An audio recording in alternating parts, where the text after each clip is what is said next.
we're off. As usual, if you'd like to support this channel, there are PayPal and Patreon links in the info box below. Let's head on over to Discord and see if there's any authors over there. Good evening. Good evening. There's a couple. I think we're waiting for a few more. Did you hear that whistle?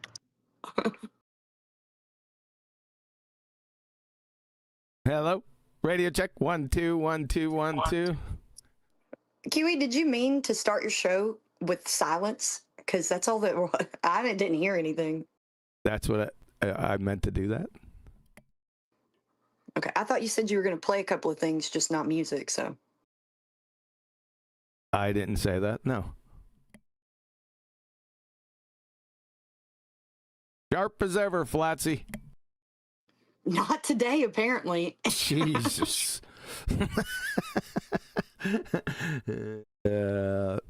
So what's happening? What's going on? Elbow, Hell's Angles, Raleigh, says who? Trinity, and 10 to the negative 594. Really? What's that? Baltard's IQ.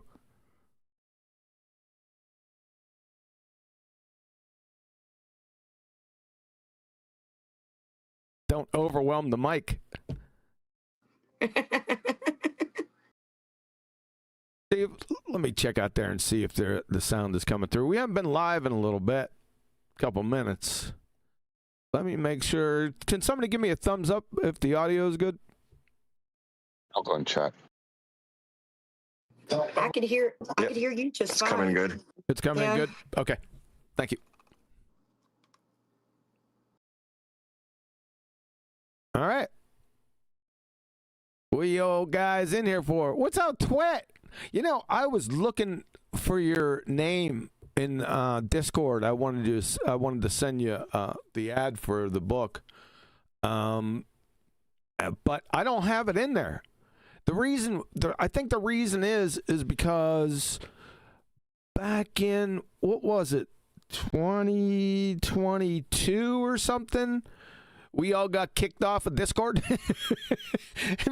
when that happened, all my friends and messages and all that stuff went down the tubes.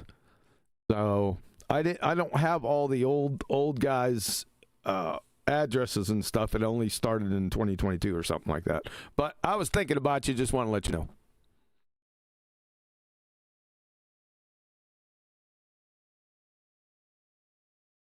Yeah. Superchat. Super refraction. I was wondering when I was going to be able to get him to squeeze in there. But yeah, you got a super chat from Incredibly Cherry. Incredibly Cherry, thank you very much. And this is Incredibly Cherry is one of the ones that do super chats, but he or she does them after we go offline and sneaks them in right at the end. So this time it shocked me when I came online and I said, "Oh man, throwing us a curveball." I can handle it though, I think. But thanks a lot for the super chat. They've been few and far between for the past 3 months or so, but that's all right. That's how it goes. Money's a little tight out there. Have you seen the price of gasoline?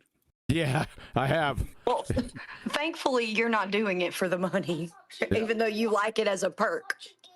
Heck yeah. And I have seen that price of gasoline. It was just 6 weeks ago. It was at the lowest. It kept on going down, right? Down, down, down. It was like, it was some outrageous thing. I think at Sam's Club, it was outrageously cheap. And I said, yeah, well, it's going to be temporary. Now, I didn't know what was going to happen later, but it always goes in cycles, right? So, but I didn't know it was going to be this much of a change. And we have to do a lot of traveling. Well, I don't. Somebody in the family has to do a lot of traveling because they're going to university some distance away. So it's not, I've noticed it. Thank you very much, whoever that was. Was that Rayleigh? Yep. Yeah, I knew it was you. Okay, so why are we here? We're waiting for Betty's gone for a cup of coffee and she's going to join us, apparently. Is she? Where's Brian? I don't know. Who knows? Probably swinging from another potato tree. I am so disappointed in that potato. Couldn't even be on time for the show advertising the book release.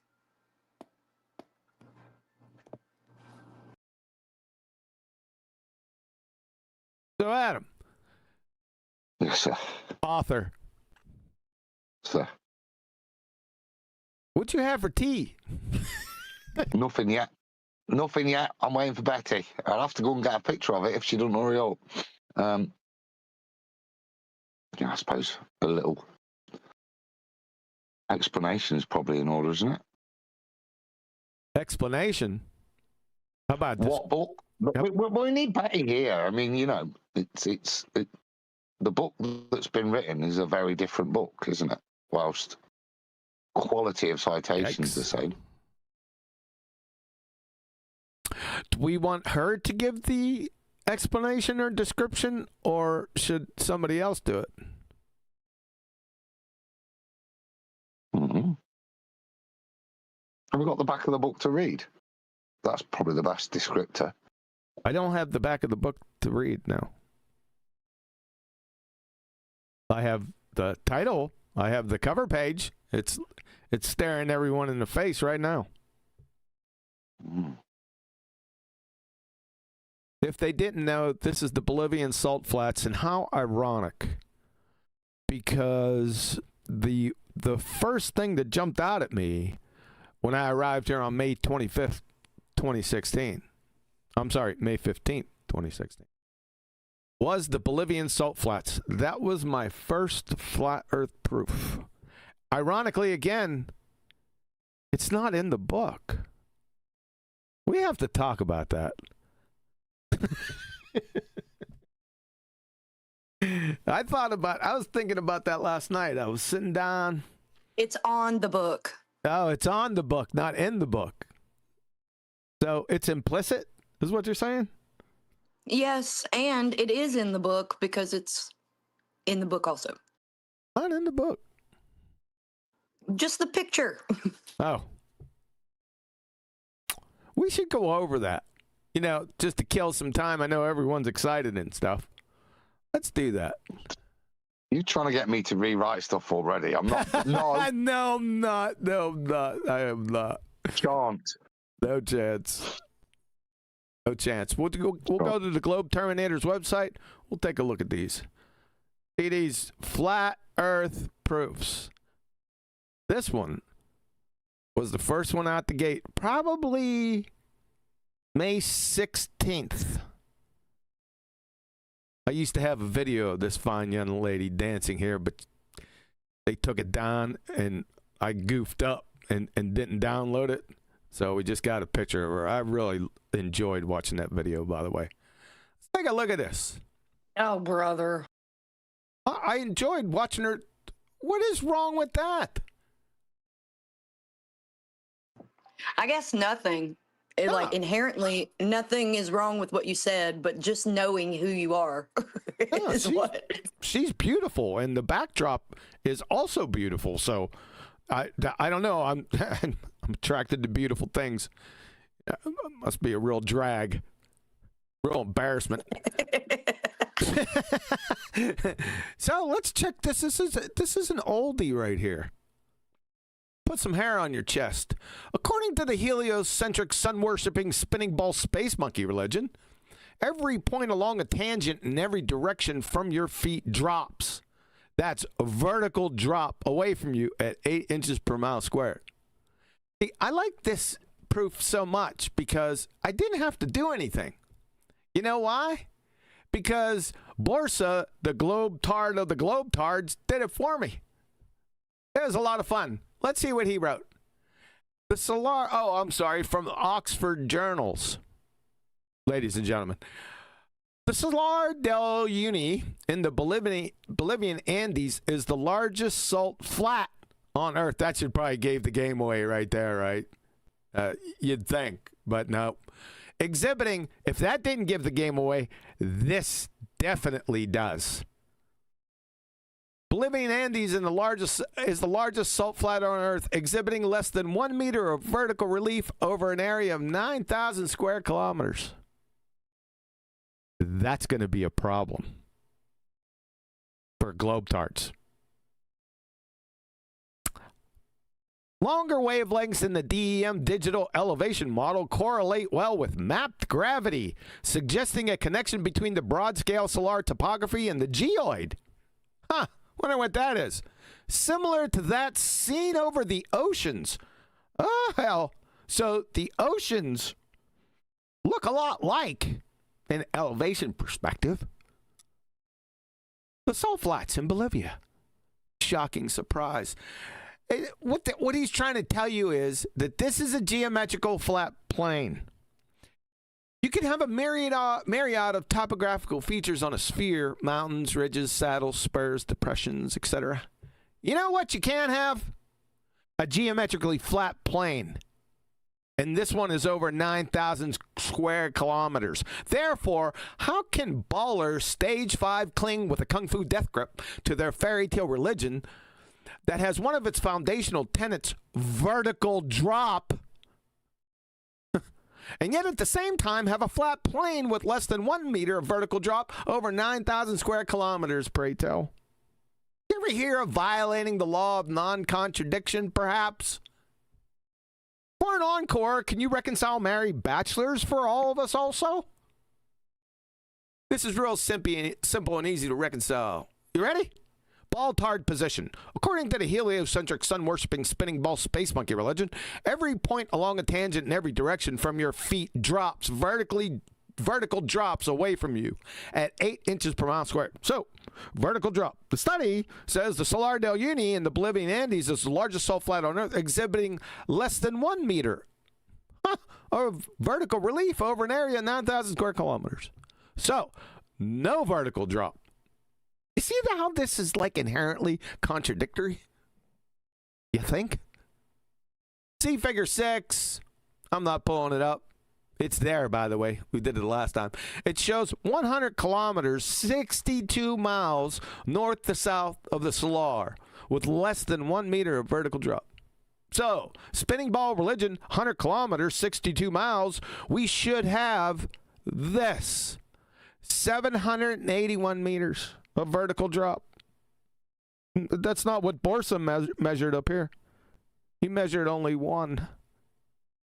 There's less than 1 meter. Uh-oh.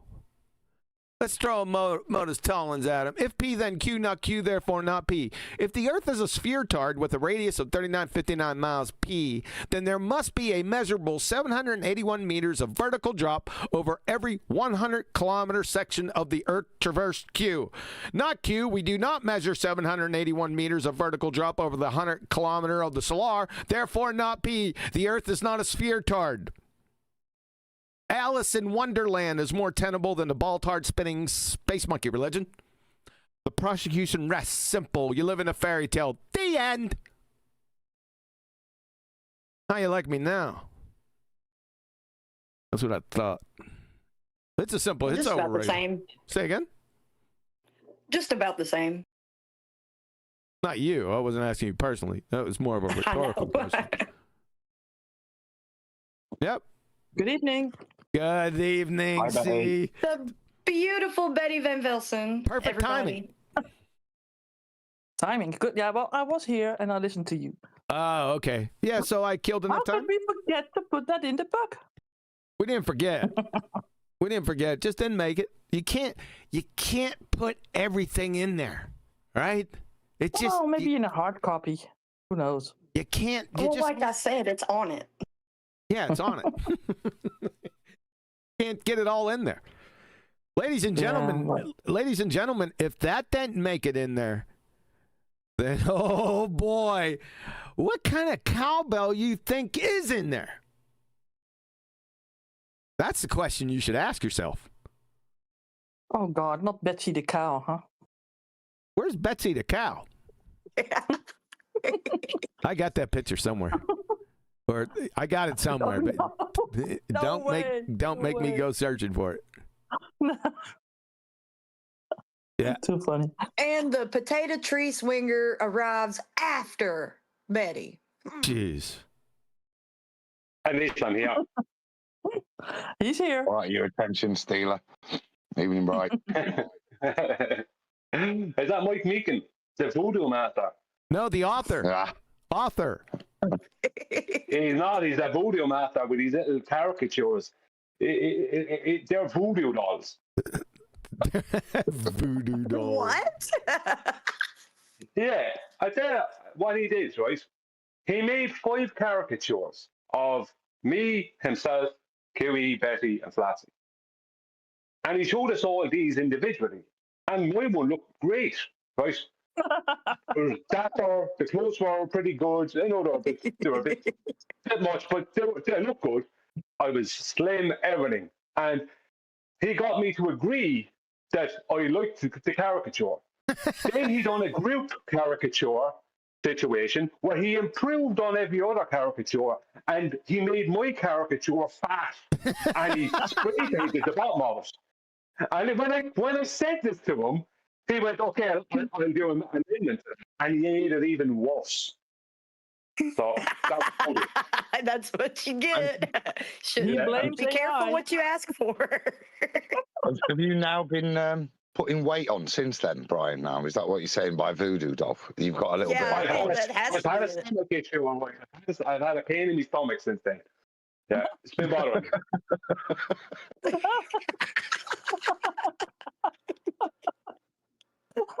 There it is.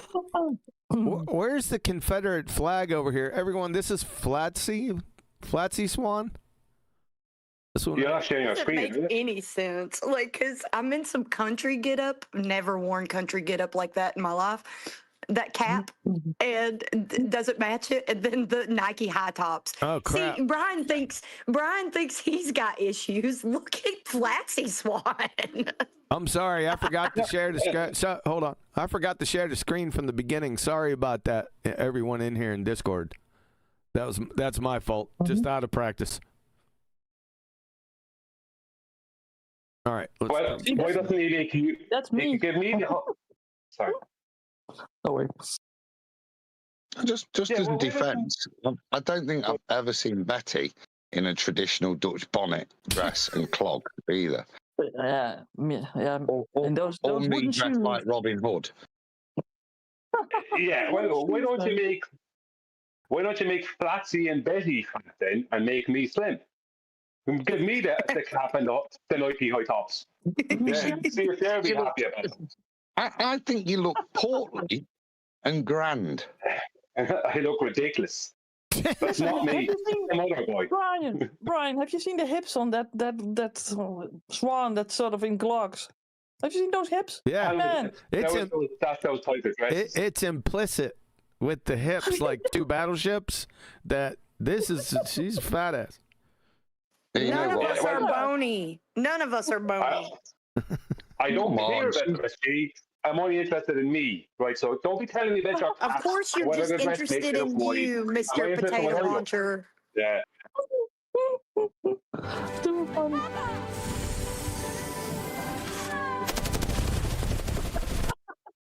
Take that. That's good.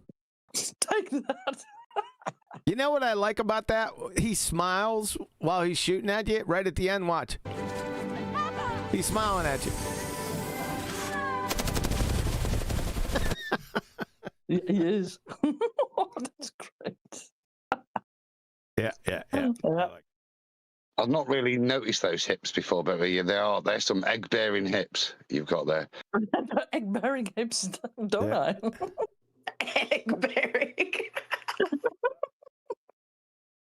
Well, be careful that I don't launch those. I'm gonna egg you guys. All right, so why are we here? Well, that picture sums it up. Apparently, we have a book made. Go on. Well, and what's in that book? You think it's gossip? about you guys with black swans? Or is there real information in there? Huh? There's no gossip in there. That's for sure. That's for sure. So I think it's a real good book. You guys have been at it for a long time, putting all the work in there, and then you guys said, well, let's get involved, and I got involved in the sense that I got to tell the story in the book, and I like that. Because I was here since 2014, and I first met up with John when he was roaming around the live shows, and talking about why the Earth is flat. And the thing that I mostly liked was, how can you have like gas pressure without a container, for example? And the things with gravity, Einsteinian or Newtonian. And I was eating it up, man. It was beautiful. Well, And then I met more of you guys, right? And I liked that a lot. So that's basically since 2014 till here. And now we have a book. what's it called? Welcome to Flat Earth. Oftewel, welkom op de platte aarde. In Dutch. That it? Some wonderful new people came around right when you were getting sick of QE, right? Yeah. Well, the first, let's say half of the time, he was very cordial, nice. He said sir to everybody. He was overruled by many. And then he got the upper hand on many of the topics. He had a platform, he had YouTube, he had Discord, where he could sort of place all his stuff and combat these people at his own territory, basically. And that sort of turned things around, and now the F word is usually there. Yeah, definitely not sir. Nope. Sort of gradually disappeared the sir and went to other, like, colorful names, I would say. So, yeah. It morphed into what we see today, yes. Yes. And that attracted Flatsy. It did. It did, because he's like all these down home boys in my southern state. So I'm used to that kind of behavior. And you're American, of course, and I'm Dutch, so there's a cultural differences maybe in I some don't way. see where my behavior has anything to do with why we're here. I don't. You don't? It doesn't. It's just something that us gals like to talk about in front of you. Yeah, it's like a sewing circle. A sewing circle? Yeah, with old biddies. No, it ain't quite that, because it would be us alone doing it. We're doing it right here in front of you and God and everybody. We basically trying to explain why we're there with you now, even though some of the things happened and things are said, like people sort of being humiliated, people being angry about what they were called. And people that went away because they didn't want to have it anymore. We have met a lot of people. I remember back in the day, it was the Rumpus that came along, and I kind of liked the guy because he was like with the body of science. He also had these sort of phrases that he always came around with. Yeah. He was he was in the first hangout, so I don't know. Betty, did you tape that? Or do you still have that recorded? The first, not talking about I'm talking about the result of me and Rumpus going at it. That like 2 weeks later. Before part. Before that you went to that debate, and that you challenged also Steve McRae. Yeah. And another guy in the in that hangout, because Steve McRae was there, the Rumpus was there, and another guy, Richard maybe. I challenged all of them. It was there was, when I jumped into that hangout, it was Gem Panda, moron. The Rumpus. I think he came later. The Rumpus and Steve McRae was. They were in that hangout. Yeah, I was getting there. Thank you. The Rumpus, Steve McRae. Who's the guy?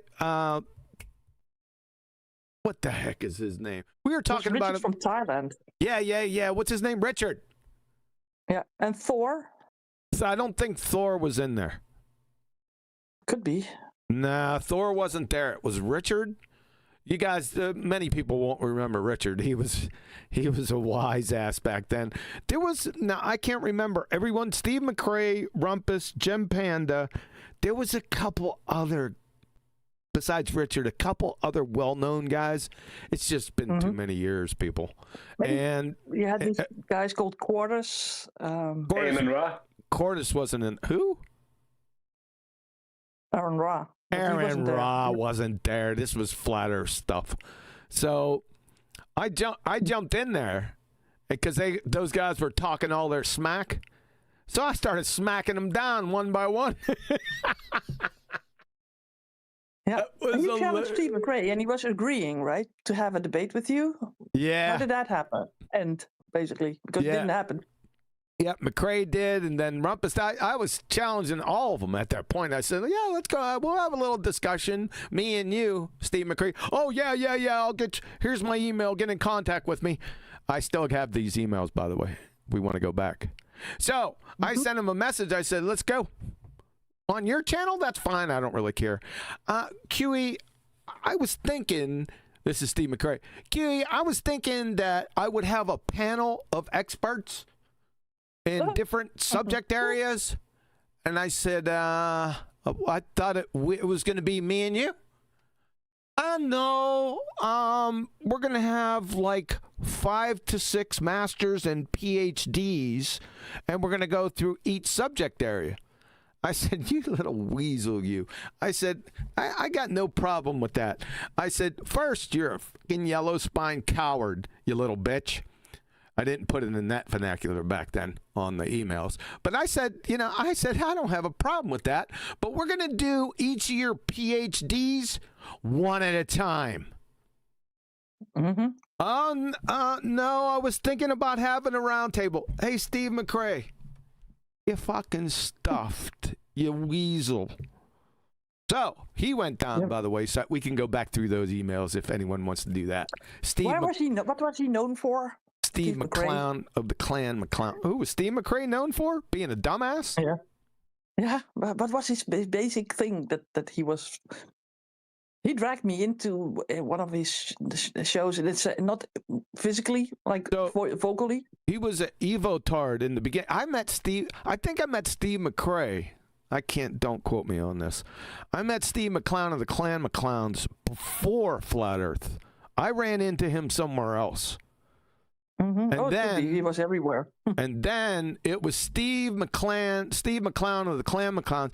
Roofy used to go on his show, right?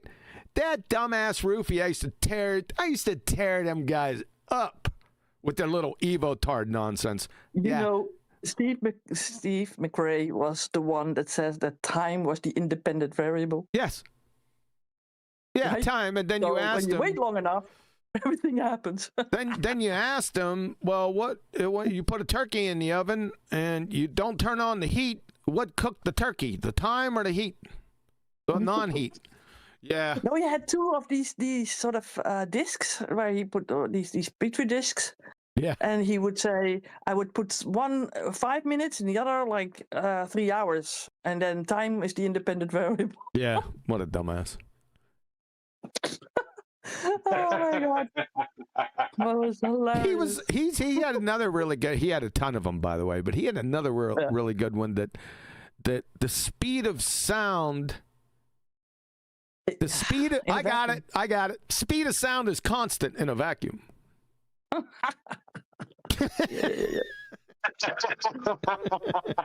Maybe he was corrected by his panel, right?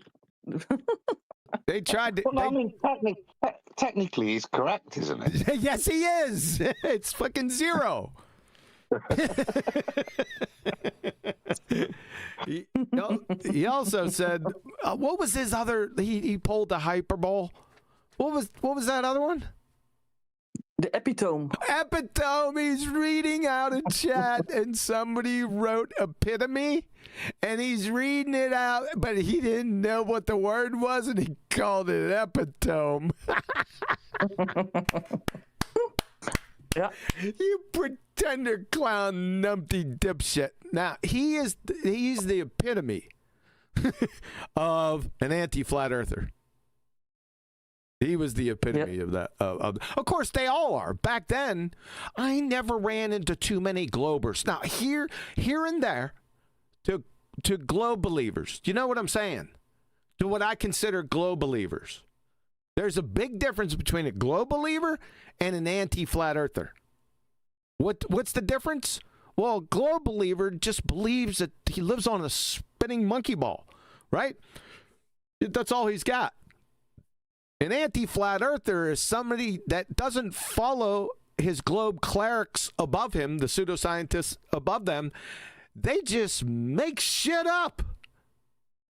They're part of the left-wing fuckwit faction that just makes shit up. That's the difference. And then we have another group called pretender clown flat earthers, which are overrunning the community currently. Yeah. So this book is for those populations. Now, the 4 populations right there. It's for new globers, the people that just believe in a globe. You know, we've all been there, right? New flat earthers, we need to say. There'll be new flat earthers relatively quickly. Yep. Yeah. It's also for the globers or the actual flat earthers to call out the pretender clown flat earthers, and for the new flat earthers that become new after they read this book, if they have a reasonable Flesh Kincaid reading score comprehension, the anti-flat earthers, the jig's up. It is up for you, because they're going to carry this book with them, and they're going to hear your dumbasses on the Hangout or wherever you're at, and they're going to compromise you in less than a plank time. The beauty of it, I don't even have to be there. All they have to do is crack open the book to that certain subject area of which they're talking about, and it's game over, baby. That's what this book is going to do. Its technical and tactical proficiency is unmatched. It's cowbell from cover to cover. The book is without peer in this topic area. It will never be surpassed. Ever. So get ready. It has beautiful animation. It has beautiful pictures and images.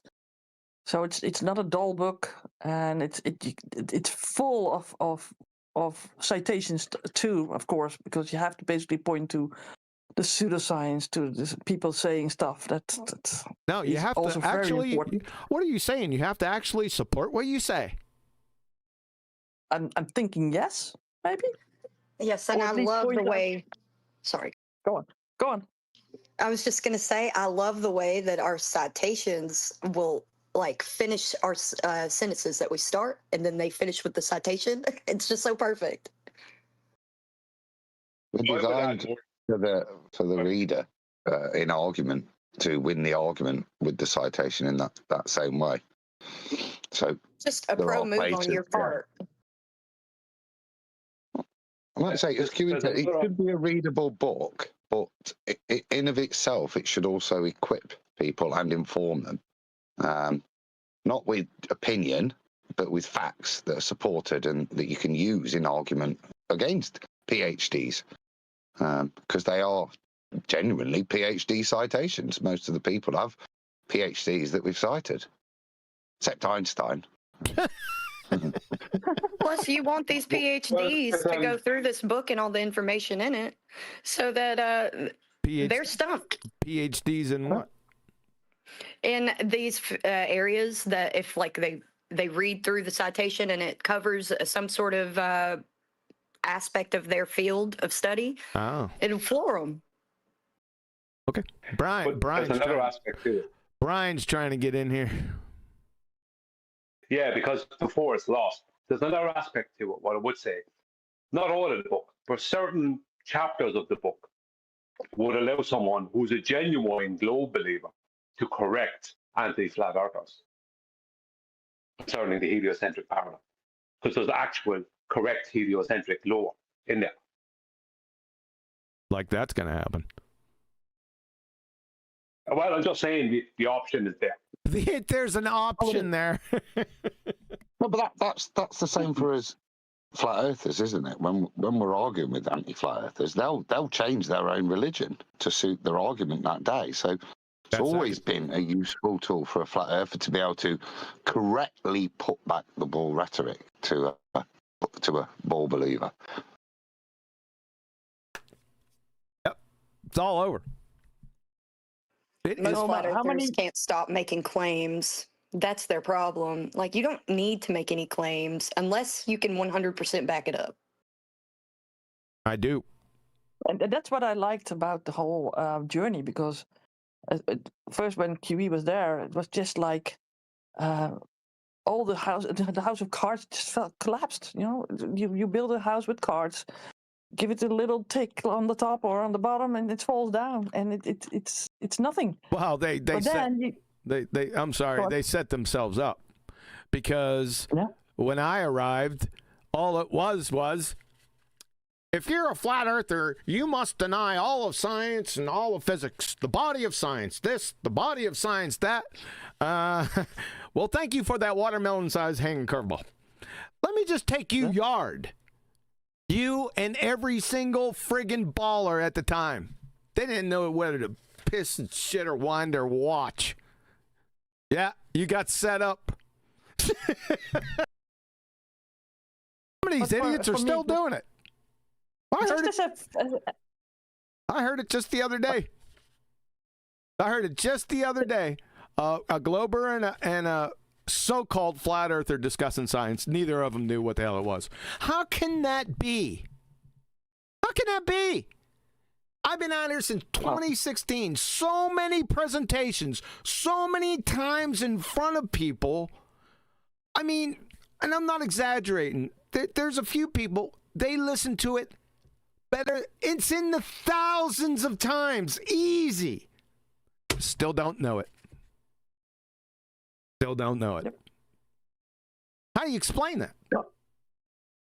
Well, there's a new sort of generation that's also new to the topic, and they meet up with others, and people tend to, well, sort of imagine a lot of things go along with it, right?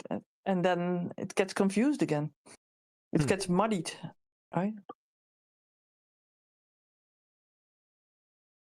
Oh no. I do know one thing. As I said earlier, any new person that comes walking in here and has a Flesch Kincaid score, reading comprehension score, the jig is up. The jig is up for every single heliocentric ball-tard spinning space monkey. You're through. Every pretender clown flat earther that think you know what you're talking about, they're going to compromise you too. And all the anti-flat earthers, they're going to whip you around by your short hairs and drag your nose through dog shit. Get ready. It's coming. Let's keep this also a show for newbies and people that haven't been in this topic. So if I would pick up this book, I wouldn't see the words spinning space monkeys. Yes, you will. Not particularly so obvious, because people are unaware usually that they are lied to. We have now a NASA moon flyby. That is ridiculous, right? But if you read this book, you will know without a doubt that the Earth is flat and that this is not a possibility. You can't go anywhere with a rocket, right? You can't go to the moon and see the craters there. It's an impossibility, right? Because we have to have gas pressure. We have gravity is bogus the way they explain it. Coriolis, that sort of stuff.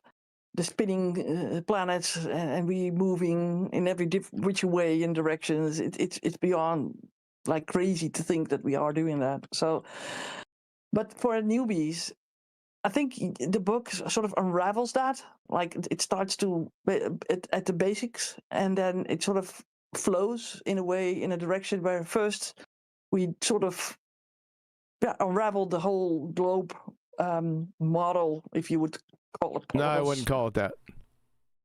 Envision the people that envision a globe, that we unravel that, the whole science about it, and then we build it up again with the proofs and the knowledge that we do have about how things are in real life, with horizons, with measurements, with tools that we use to navigate, that sort of stuff. And it's good, and also like a very good picture, right, where the black swan is derived from. Well, people know what the black swan is. If you have one anomaly, no, they don't. Well, if you have one anomaly, right, in a sort of system, then maybe the system is wrong, right? So we all thought that were white swans, only white swans. Then someone found a black one, and the whole theory collapsed. So, not a theory. And that's what this book is about, right? Not a theory. And like I said, I think we talked about this the other day. Outside of our tight circle, I have yet to hear in 6 years, over 6 years now, one person recite the Black Swan argument correctly, whether it be anti-flat earther, glober, or alleged flat earther. I haven't heard it once. Have you? I don't think so, no. But I haven't listened. I haven't, no. Yep. Well, I would just say something there that on the Black Swan issue, the real Black Swan would be a globe's geometric, a leading geometric edge of a globe.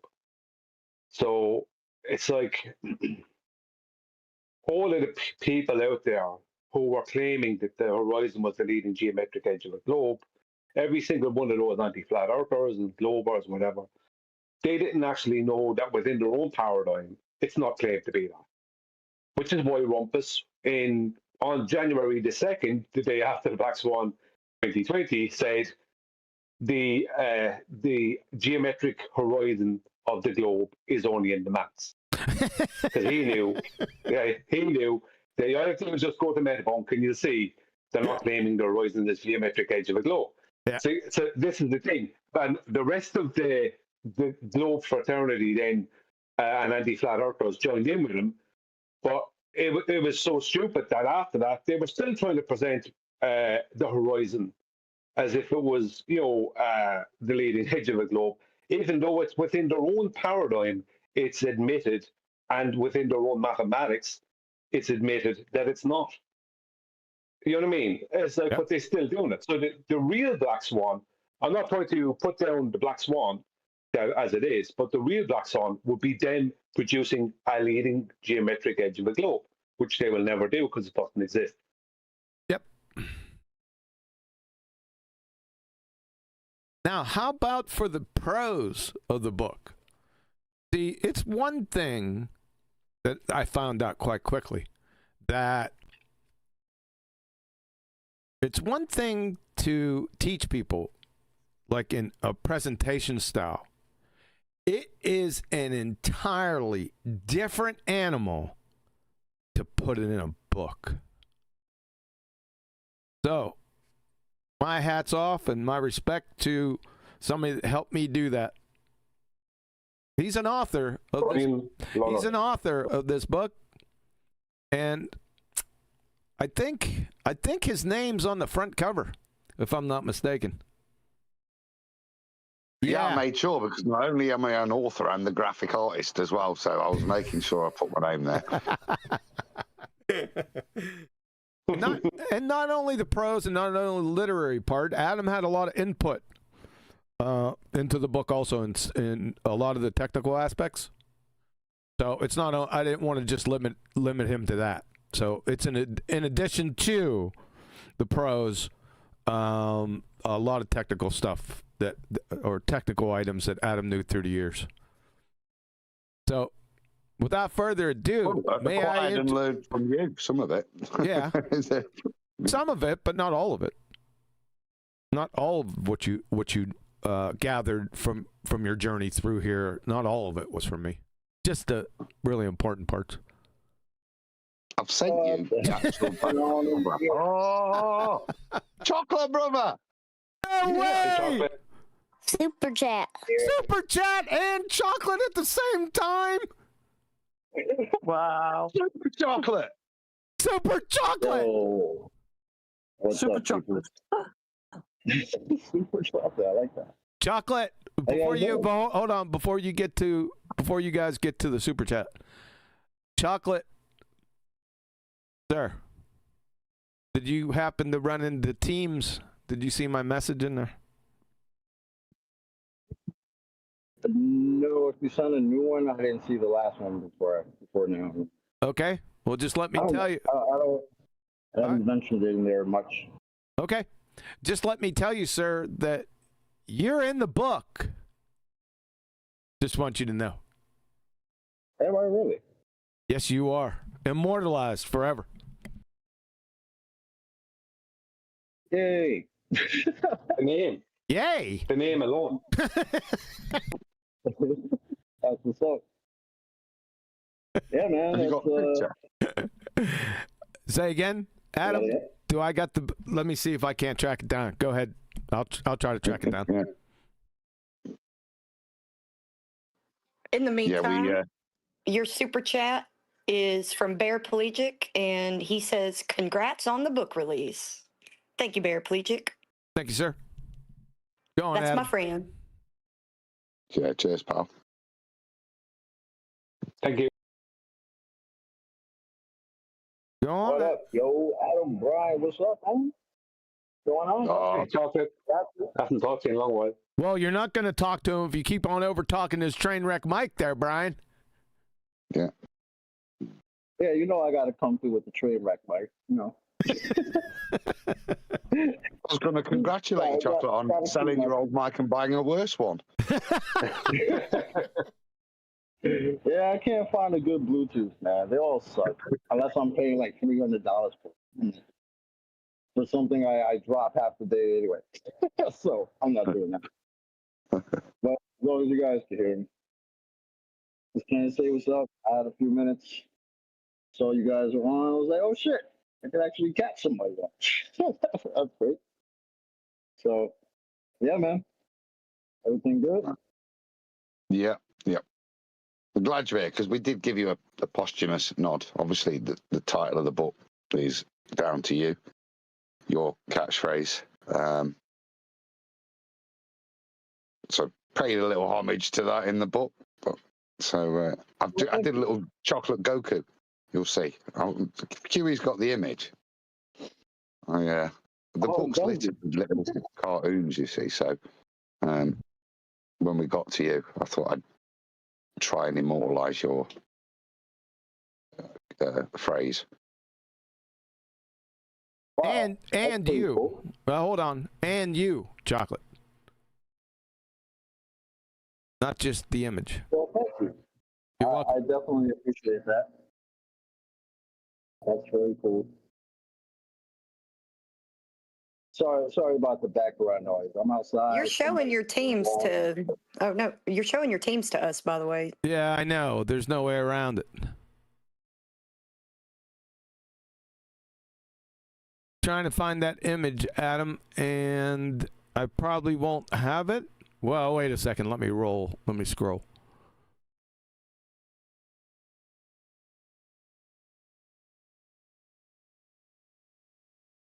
You can continue talking if you'd like. I'll go and find it. Give me 2 seconds and I'll just post it in Fashion Teams. Yeah. Or we might be close. Yeah, see something. I see Chocolate's logo there. Yeah, but I don't know if I had the other one. I'll wait for. I don't think I got it. Well, I have it in the book, but I've been given instructions not to go It's there. posted in Discord, so you don't have to be in teams. Shut up. Yeah, shut up, Flatzy. Just making my face sweat. That's all. I don't think that image is in Teams. Or I'm sorry, in Discord. I don't remember seeing it in there.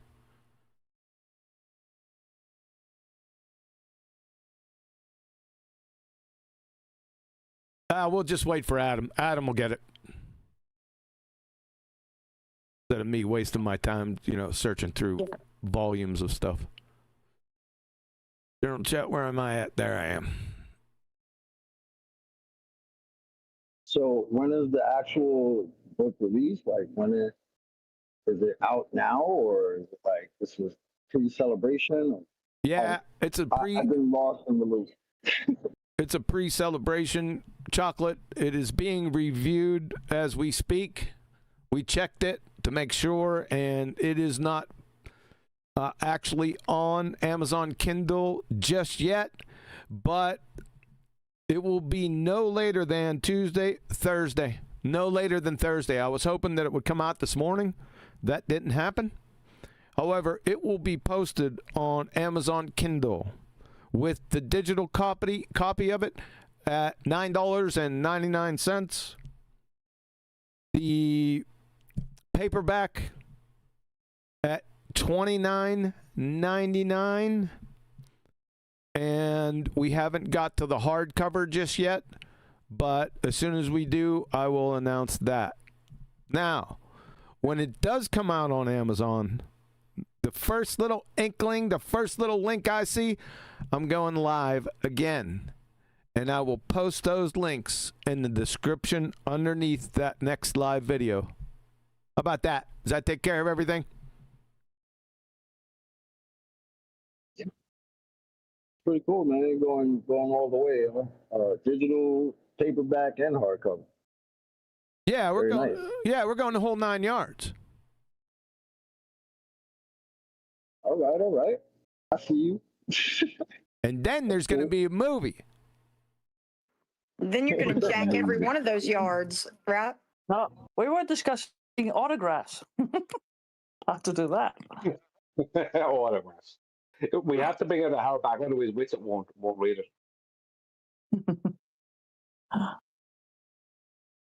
I've posted it in Teams for you, Kiri. Oh, thanks a lot. I just got out of Teams.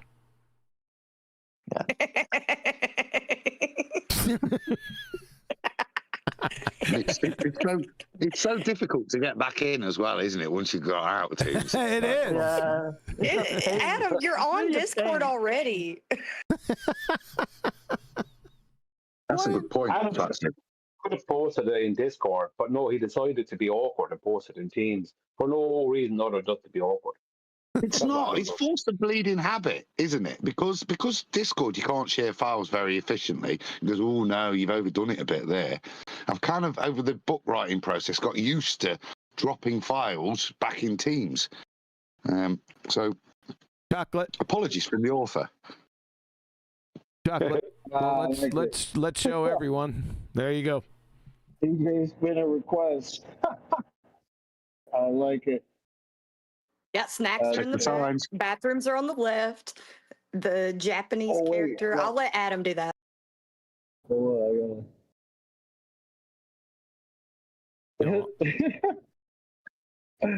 Welcome to Flat Earth. Snacks in the back. Bathrooms on the left. TJ's been impressed. And smoke away we go. You got it.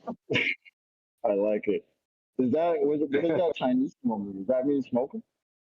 Yeah, I looked that up. So I was kind of like, what smoking means with regards to smoking. So that's the child. So I try to keep it a bit more child friendly. So if you didn't know, you didn't know. No. That's cool. I like that. Thanks, Adam. That's pretty dope. Yeah. Chinese or Respect, bro. Japanese, Adam? Japanese, because he's a Goku, isn't he? Oh, He's Dragon Ball. Yeah, that's what I thought. And he did as a background. That's awesome. So, and there's a little. I wasn't expecting that. That's pretty cool. Well, can somebody send me that actual photo? You have it in the book. Yeah, it's in the book. I don't have the book. Nobody's got the book yet. All right. I'll wait. There's also. I'll send it you chocolate in Teams. He doesn't look in Teams anymore. All right. Cool. I just did, actually. I just opened it up. Chocolate, there's a salute. There's a salute to you in there. It's not just this. Really? Yeah. Oh, okay. Salute to you back. I appreciate that. Well, you're the reason for the name of the book. Okay, you deserved a salute, an honorable title. mention. Well, that phrase was born out of the Black Swan, so that's where that came from. We all realized that with the Black Swan, it was just a rap for this bull crap. So I remember one of the first times you said that whole phrase, and it was a result of a baller snatching his own wig off. Yep. I remember. I can't remember which baller. I think it was like a no-namer, but yeah.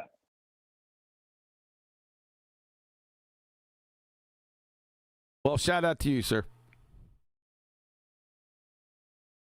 Thank you, brother man. Appreciate that. You're welcome. Cover is dope. Did you hear that Adam is into voodoo now, Chocolate? What? Right, Brian's just he's bitching again because you look like a badass Goku and he's got a big fat ass. Super chat. Super chocolate. He's not being very loud, is he? Platypus sent, please tell me this is the book, because if it is, good on you lot for taking the reins from that jerk. It is the book. Platypus. And I tried to contact you, but your Discord account is down or something because it's sent. I got him. It's sent. Oh, you got him? Yeah, I got him. He sent me a DM one time about that inner ear problem I have. And so I had him in my friends. Oh, okay. Okay. I sent it to him, but it shot it back to me saying, return to sender. For some reason. I don't know why. But cool. Okay. Thanks, Platypus. Probably important to clarify that point, what book it is. It's our book. It's all the hard work that we did that was separate to anything else. All the substantial stuff that we built from the ground up. And it's all that QE's, when this kicked off, said it has gone to port. And for me, I was not happy. I'd put too much hard work and effort in, too much individual work and effort to get that body of evidence together. And luckily, we had a different character's tale to hang it all on. And luckily, Betty agreed. And I think the book is better for it. Whether it had been me, QE, or Nathan, it wouldn't have mattered. The simple way it comes through with Betty is, I think, more sympathetic for somebody to read and get the information over, listen, without being shouted at, whether that would have been Nathan or QE. We've really worked on the tone of the book to make it a decent read. So you're following through how Betty learned stuff, and you're learning with her as she kind of goes through these arguments.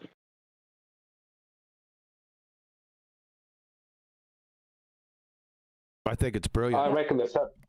Sorry. I think it's brilliant. And I think it comes across the page. It just jumps off the page at you. You can't help but follow her through it. So, I'd suggest purchasing the book. But that's just me. So how many chapters, guys? I don't know if I'm allowed to say that. I'm the same way, QE. I don't want to say anything that you guys haven't approved yet. Not with his voodoo courses. Voodoo curses. Yeah. That's something Oh, a potato launcher would say. I think the amount of chapters doesn't matter on the content of the book, right? There's more than There's 11. Say that. There's 11 chapters in there. So, Okay, we yeah. got authorization. There is 11 chapters in this book. How many pages? Why don't you pull up your PDF of the contents page and show the 11 chapters? This kind of shows how the book's been. We had a phrase at the beginning of this process, which was the Bettification of this information. And the titles kind of, in a way, kind of show how the data's, the information's been presented through the narrative of Betty's journey.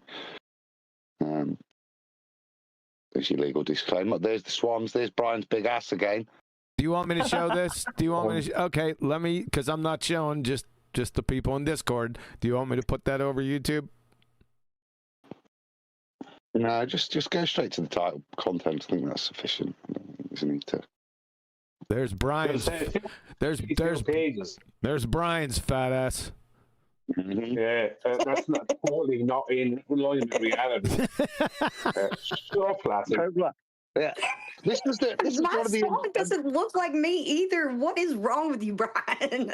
Well, let's make you fat and see if you're happy about it. My swan isn't thin. I don't know what you. He has some girly sort of attributes, doesn't he, Brian? He's silly. Shut up, Do I Becky. look fat in this green dress? Yes. Do I look fat in this green pants? It's not a dress. Get it right. It's a skirt. Rat pants, whatever. Skirt. Kilt. Kilt. Killed. That would be better. Adam, my good sir. Do that. Everyone's seeing the contents of the book. Yeah, well, they need reading out in Dutch. Oh, God. They're Betty's titles. No, but this is one. You've never known a woman more obstinate to make sure she got her own way on this, and she fought hard and she fought well. I wanted to have titles. Yeah. I wanted to have titles that sort of not give away the total story, but just make you want to read. So that's basically what I try to go for. Right? So we have the chapters: My Voyage, Unexpected Horizons; Chapter 2, The Scientific Method Reigns; Chapter 3, The Gravity of the Situation; Chapter 4, Under Pressure; Chapter 5, The Tall Tales of Thea; Chapter 6, Half-Baked Heliocentric History; Chapter 7, That Stuff is Flat; Chapter 8, Black Swan Event Horizon; and Chapter 9, Navigating Angles; Chapter 10, Pitch Perfect; and last chapter, Just a Matter of Perspective. I like those titles. Yeah, those Gravity. titles, I got What's to that? have a little time to shine for intellectual contribution there. Somebody Yeah, we say did it gravity? together. What's that? Say again? Yeah. See I it? said, did somebody say gravity? What's that? Yeah, you're preaching to the choir, but I think it's of the situation. What I would say about the book is anyone who picks it up, like, they may not want to be a flat earther, they may have issues with all that. So there's certain parts of the book that maybe some people would avoid. But there's certain chapters in the book, and there's so much information in there about the heliocentric paradigm that a lot of people wouldn't know, that they couldn't but read and be, looking at sideways, going, if this is the truth, there's something wrong. So someone may not want to become a flat earther, they may not want to go through all the book. But if you're anyway, like, I don't think anyone could read it and go, it doesn't mean anything. Nobody could do that, because there's information in there that's going to, a lot of people never known. They've been duped, basically, by the schooling system. Yep.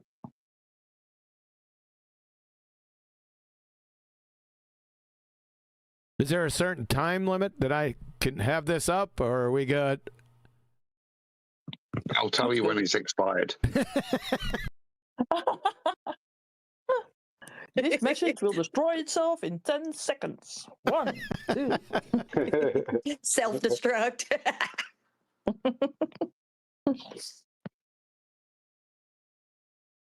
Oh, I think we have got another super chat. Super chat. Super chat. Super chocolate. Betty's trying to take Booker's job. Yeah. I saw it pop up. Yeah. J2 the K sent those chapter titles are great. I hope the promotional tour is just as great. Yes, sir. Yeah, how's that going to go, guys? Well, thank you for the chapter titles compliment because we definitely worked on those to make them good. So that's awesome. What's your favorite chapter? Let's go through. Brian, what's your favorite chapter? Well,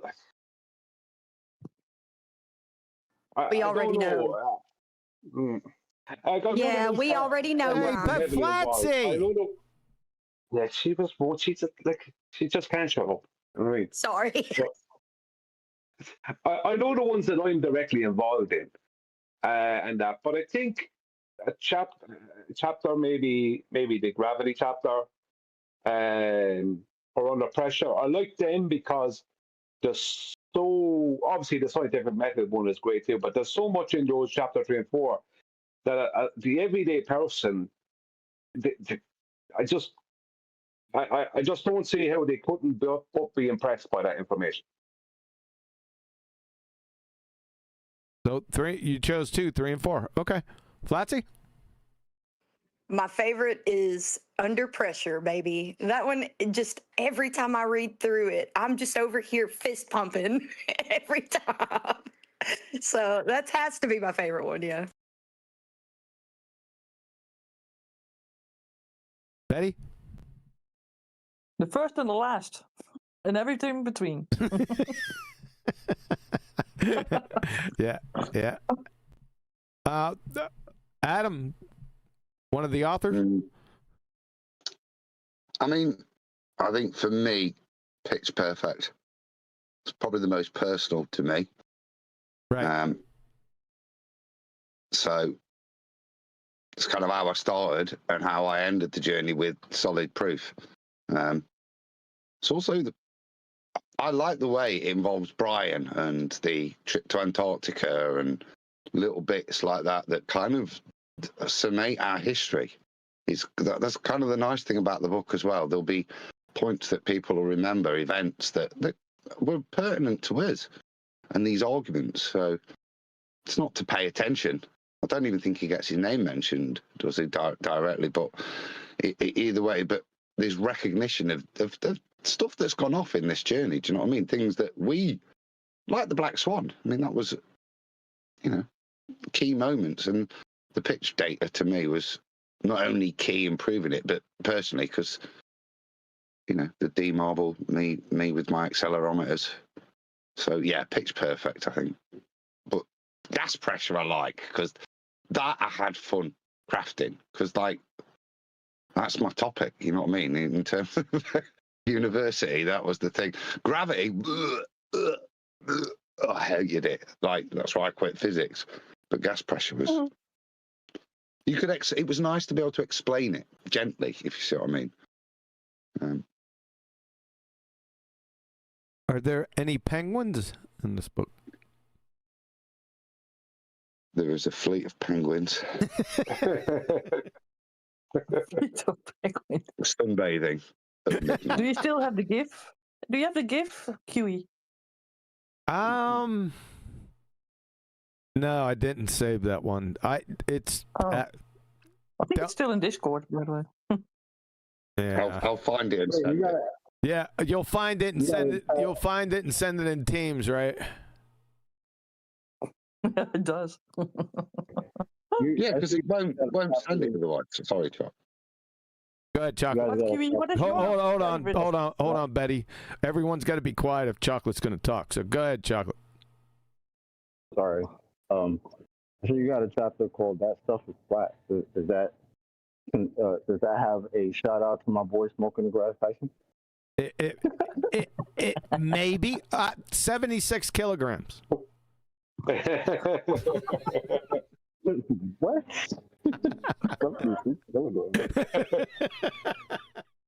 I think there's a beach ball in there somewhere. Betty, you're going too far. I like Oh, it. the globe, isn't that a beach ball, like, sort of projection?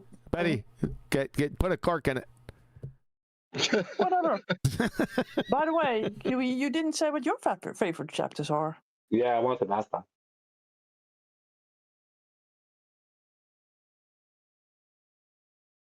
I highlighted The last it. one. Hello, McFly. Mm-hmm.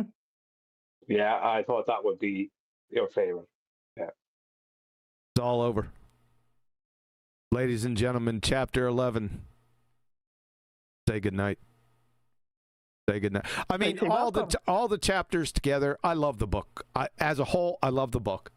Obviously, I got a biased opinion of it. I think, like I said, for its technical and tactical proficiency, it's unmatched in this genre. You won't find a better one. It's without peer in this topic area, and it'll never be surpassed. I can say that with the utmost confidence. I like all the chapters, but if one stands out, that's the one. Huey, can you tell me something? Because I can't quite reconcile it in my mind. Go ahead. How is it that your arguments are stolen content? Say again? How are your arguments stolen content? Are you saying that I stole my own arguments? I don't know. I'm not saying that. I'm reading it from someone in the chat. Really? Yeah, Neil's in the chat saying, what a joke, stolen content. Stolen content? I don't know. I have a copyright on my content. I don't know how it's possible to steal my own copyrighted content. Can somebody explain that to me? I would love for that to be explained. I'm sure the U.S. Copyright Office is going to have some problems with any claims such as that. Especially if somebody uses your arguments that are copyrighted in their book. Could be a problem. You should come into Discord and share that with us. Share that with everyone. Because I'd like to know how I could steal my own copyrighted material. Somebody says in the chat also, like, Nathan didn't have any arguments before QE came along, which is true. That would be a correct statement. Seems like somebody made a bad decision here. And it ain't QE. What I would say is that when Nathan's book comes out, for the person who's in the chat saying that, who knows who they are, when Nathan's book comes out, I won't be in Nathan's live chat saying, you know, you couldn't do anything if you didn't know QE and me and Adam and all this other rubbish. That's a look to him. I know, it's pretty tasteless, isn't it? But, you know. I don't. Well, he should know better. I mean, he should know better.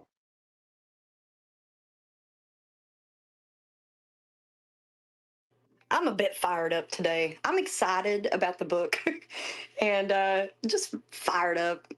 I had too much coffee again today, so just forgive me, guys. Maybe it's time you make a good intro song for QE. That's a good point. I already have something kind of in the works, so. Where's Issa? Where's Issa at? Yeah, where's Issa? Flatsy's going to take Issa's place. Also. Yeah, maybe you can sort of do something together with Issa. He was a good player too. Yeah, like a little collab. Why not? Hey guys, I'm gonna leave you guys. I'm all listening, but I have to go. All right. Before you do, the penguins are there. Are the penguins there? The penguins. Well, you have a good night, Betty. Yeah, good night, Betty. Thank you. God bless. God bless, Bay. I will be in the chat, but just listening in. Okay. Talk to you later. One moment. Oh, this thing starts playing all by itself. So, okay, 1 second, guys. All right. Funny, I didn't hear the volume on that, so that's telling I should have heard it, but I didn't. Okay, we ready? Here we go. There's a bloke over that ridge. He says he is a priest. It's Pastor Duffy, So there you go. Too funny. There's a bloke over that ridge. He says he is a priest. It's Pastor Duffy,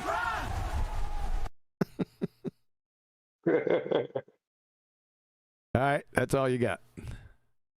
There's a timeline. I thought that PGI was pretty realistic. The sun looks like it's in Antarctica. I even got the mountain ridges right. He says he is a priest. Okay, let's see. You got the mountain ridges right? They're correct? Yeah. Look at that. That's spot on. A little blurry. Let me go back.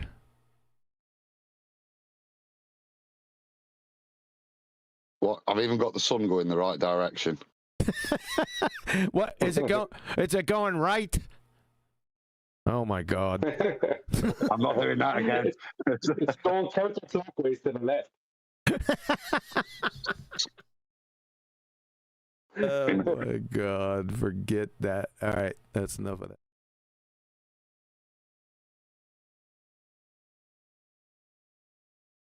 Okay. Anything else? Any other questions?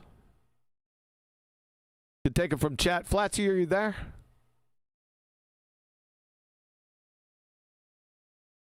Yes, but my mute button wasn't. Yeah. See if anyone else has any questions that we can answer. You know, decent questions. Like anyone in here with inside the Discord server with any questions we can answer?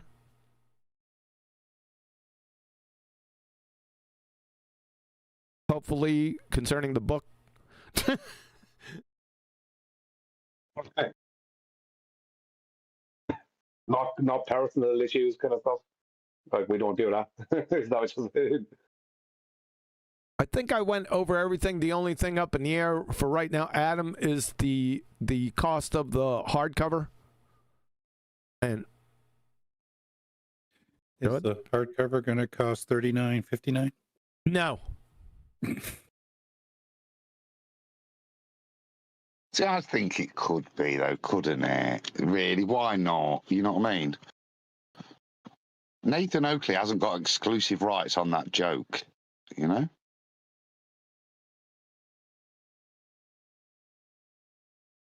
You'll have to wait till Adam. We'll discuss it and see what's appropriate or what's fair. I would think it's going to be about the $35 mark based on the costings and stuff they put forward, but I genuinely don't know because I've not gone in and done it. I've done the paperback and the ebook so far, so I need a rest. I'm knackered. Yeah, I got you. So it was because that editing, honestly, that was the hardest process. Is sitting there and going through and like uploading the PDF you create, uploading it into Kindle, checking the whole book and going, oh bollocks, I've got a space missing, or thinking you've done it and QE sending you a picture saying, nah, look. That wasn't they. Come on, I told you.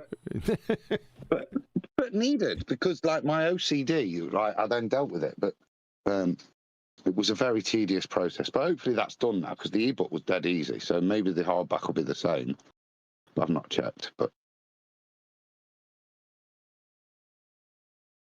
the pages will be long. I don't know how they do that. I have no idea.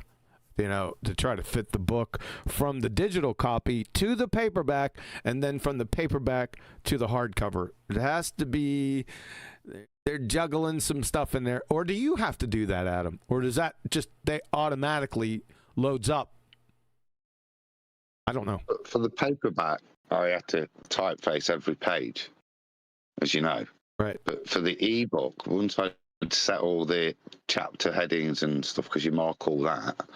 Then the ebook just kind of takes the text in order, and because it'll then load each image up on a separate page, so you don't read the ebook as it's presented in the paperback.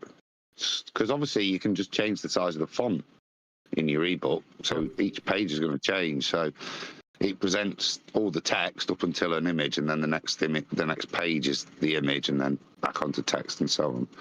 But that's just how ebooks work. You can't do it without that. Yes. And obviously, there's a cost for Amazon for the hardcover and the paperback. I'm just taking a wild guess. When's the Audible coming out? And are you gonna read it? I don't know about that. There'll be some extra words in there that aren't in the book if QE reads it. You effing moron. Hold on. Go ahead. Chocolate, right? We'll be doing book readings, right? And even then, he'll throw in extra words as he gets excited at the culmination of a point. It's like he'll say glue sniffers.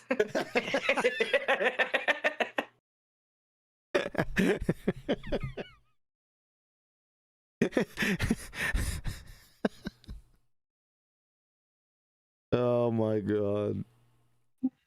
Did I hear Elbow before? Shout out to Elbow. What up, man? Yo, what's up, Chocolate? What's good, homie? Been all right? Yes, sir. Haven't heard you in a while, man. Yeah, my hours are crazy now. You still ain't hearing them now. It's in and out. Relax. Yeah, outstanding performance, Chocolate, to show up. How did you didn't know to show up? Because I sent it over Teams, right? I sent you a message, and I noticed in there you didn't look at my previous message from a couple months ago. So I was shocked when I heard that you were in here. Shocked, man. Yeah. I mean, I didn't know anything was going on until I scrolled on. Actually, I was on YouTube and I saw the little advertisement thing. So oh, they're live. Look at that. Outstanding. So that's why I'm here. Outstanding. I was concerned a little bit that you weren't, that it was going to be delayed, that you would finally get into Teams and then see the message, see the ad, and then see my little post to you there. But we tried to do you right. We didn't forget about you. I appreciate that, man. That worked out beautifully. Yeah. Because I didn't even know. Yep. It's very bold of you and courageous of you to come and hang out with the castaways and the black sheeps. All right, I've been that all my life. I'm okay with that. If I go over there and I hear words about it, all right, well, I'm still here, whatever. Oh, Chocolate, if you were dead, you'd be turning over in your grave at the places that you've been and hearing what they're saying now, sir. What, about me? Yeah, no, not about you, but what they're saying now. Where we started, where we went through the hours and hours and hours of teaching over and over by example. When a Glober would come in or anti-flat earther come in, over and over, step by step on how to go about this, right? You go to those places now, you'd have a heart attack. I'm telling you. Really? Yep. That's kind of sad to hear. Yep. Yes, sir. Well, what the hell we put all this work in for? Well, yeah, it appears nothing. So, but still, check out some of the treatments, because not you, Chocolate. I haven't forgot about you. I just been away doing business at this time, but the treatments are coming back, baby. Okay?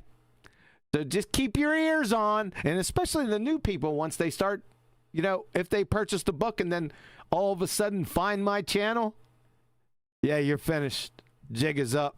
Pretender clown flat earthers, you're finished. By second grade retards are going to expose you. Go on. I just have to make a correction and apologies for my rookie mistake. That was a sock account that was pretending to be Neil. Apologies. Oh, okay.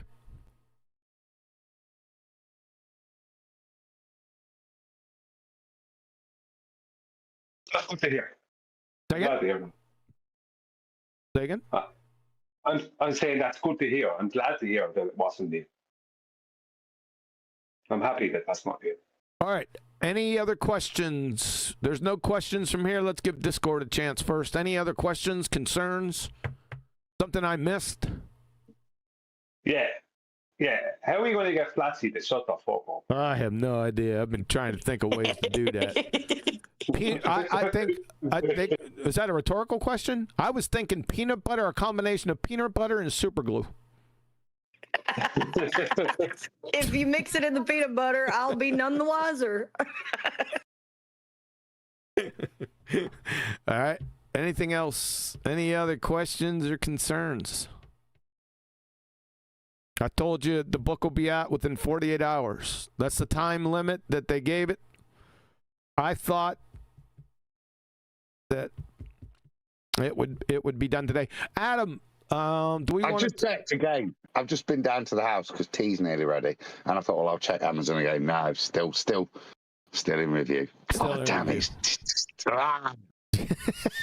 That's all right. That means I get another show, right? So now, Adam, how many total pages? We had the table of contents up, but I didn't. I failed to look at it. I don't remember exactly now. It's like 200 and I don't know, 260, something like that. 38,000 words. 38,000 words. Let's keep it with that because the pages are going to change based on, the ebook. Yeah, they're going to change, right? Might be more than that now because of the way we summarised the bits and. As you're tarting up at the end, there's flourishes, isn't there, and stuff, and changes. So, but yeah, I would say 39, because it was well over 38 and a half. Okay. It's a substantial book. It's a good read. And I think a normal person, like somebody that hadn't read it a million times like us, would take a lot longer than the 2-hour mark. It takes a bit longer than that, particularly if you're thinking, because it's going to make you think. So you are going to pause and you're going to read stuff again. So it's a good holiday read. Not only that, it'll be an outstanding reference book because once you realize now the chapter titles are going to give the game away a little bit. But once you identify where the things are or where the subject matter is within the book, oh goodness gracious. You could just flip there, right? And listen to somebody talking to you or listening to a video and they're off the reservation and you just happen to be in there. It's lights out for them. That's the way I would use it. That's just me. I'm sort of aggressive that way. But to go ahead and just sit down and read, I agree with you, Adam. It could be used that way too. I think there's a number of different ways you could use it, and they're not mutually exclusive. No, you could use it to prop a door open if you wanted. There's many ways you could use it.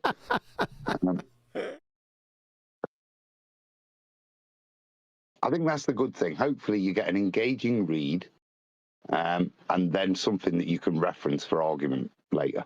Yep. Please. Yep.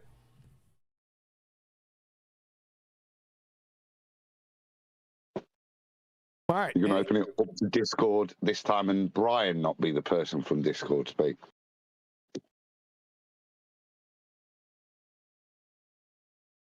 Blatzy, any questions from YouTube? Any concerns? Questions or concerns? I'll put it out there again. I don't see any. But you know how that goes. As soon as I say that, there'll be a bunch that pops up. That's why we're waiting. I have a question. Yeah, go ahead. What does your book, does it have, like, does it reference any certain model or have any maps in it? Adam? I mean, can you be a bit more specific with your...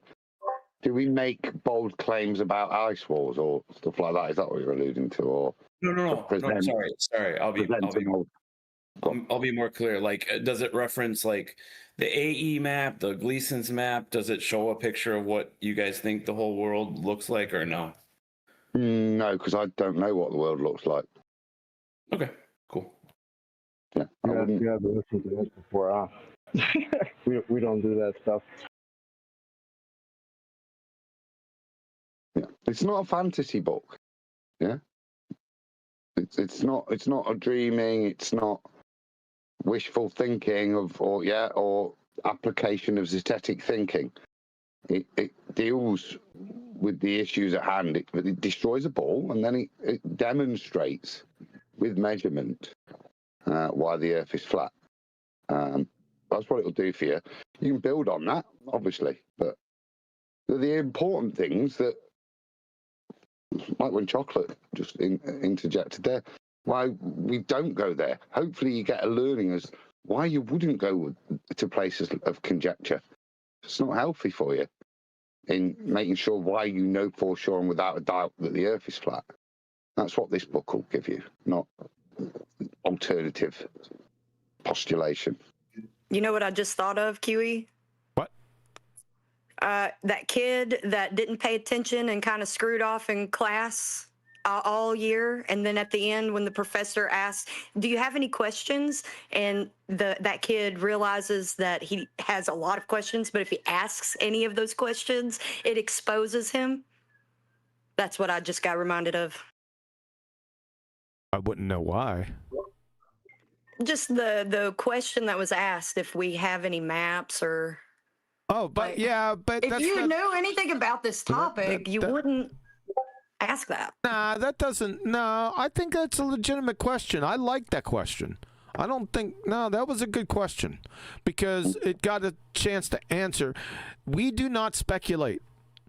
There is no speculation in this book. I have never speculated one time since I've been out here since 2016. Is there a place where that's maybe okay? Yeah, but it's not here. And it's not to introduce the topic to the public or even after introduction to the public. If you want to talk to your buddies off to the side, that's the time for it, right? But you don't stand out here as a flat earther and then start speculating. You don't do that. Yeah? Do you understand why? Yeah. There is one question. I don't know this dude, Buck Sodbuster. Yeah, he asked me to ask Brian, is he working on a book? Yeah, don't worry about it. He's not too bright. I don't mind answering that. Yeah, I've been working on a book for years before anyone else was within our group or our former group was mentioning a book or writing of a book. I was working on one. I'm still working on one. Good. Yeah. Buck Sodbuster is who got me the pitch data. That's the ball I'm about you. Oh, okay. Well, Gotcha. thank you, Buck Sodbuster, for giving us that pitch data. We really appreciate that. You might be interested in chapter 10. I think it's called Pitch Perfect. He's responsible for the intractable anomaly. Well, thank you, Buck. The intractable anomaly. Yeah, that's really good. Well, I will remember that forever and always now. Buck Sodbuster, I will remember you. Sorry, I didn't know you.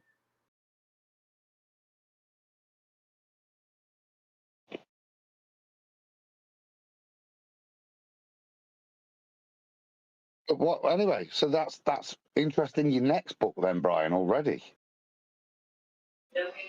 Yeah, well, I mean, that's what happens, mate. Once you become an author, people just want more and more of your work, and it's not even out yet. Imagine when the first book's actually out. We're going to be saying, Brian, give us the sequel. Yeah, well, it's a lot of it comes down to when I first started writing it, which was 2019. So much changed between then and now. And you know what I mean? So I go into everything almost that there is, all kinds of topics. So it's going to be a bigger book. Actually, it might be like a series of 2 or 3 or something like that, because there's going to be so much in it, you know, kind of way.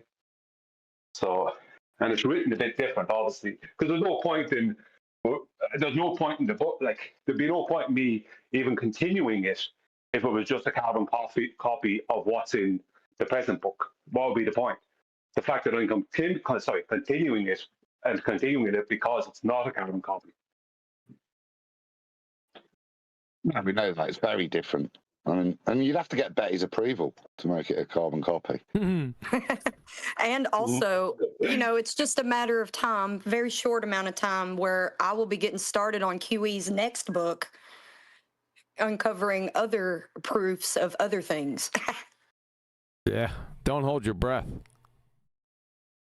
I won't be holding it. I'll be holding a structure of your next book to you when you go over it. If I could address the question there concerning the maps issue, this is a kind of a misnomer within the arena, because the problem with maps, right, is they constantly try to lay them out in such a way where you could use them and still somewhat, you know, you could somewhat believe that it's based off of a globe, the map, but that's impossible, because you cannot translate a 3-dimensional surface as what a sphere has onto a 2-dimensional map. It can't be done. All maps are proof that the Earth is flat. Every single map in existence, because none of them contain any of the mathematics that you would need to include what's known as spherical excess. So if the Earth was a globe, every map would need that. You wouldn't be able to use it because there'd be missing area within the map. But the problem with the maps is every world map, especially, not so much sectional maps, but world maps, is that they're all mutated and the longitude positions are mutated. Longitude positions that don't match time zones, yet they have them mutated. You know, so the problem is that the layout of the maps are incorrect, but the fact that the map exists and that we use it without adding in of what's known as spherical excess and adding in area that's missing from the map. The fact that we don't do that because the Earth is flat. But you can manipulate maps in such a way to allow people to believe that that map is somehow connected to a sphere when it's not. Outside of the manipulation of the positions of the longitude lines and the land masses. That's all. You know, so it's really a grey area. I have a much more fuller understanding of it than a lot of people, but it is very much a grey area. Obviously, I cover stuff like that in my book, but that's not for another few months.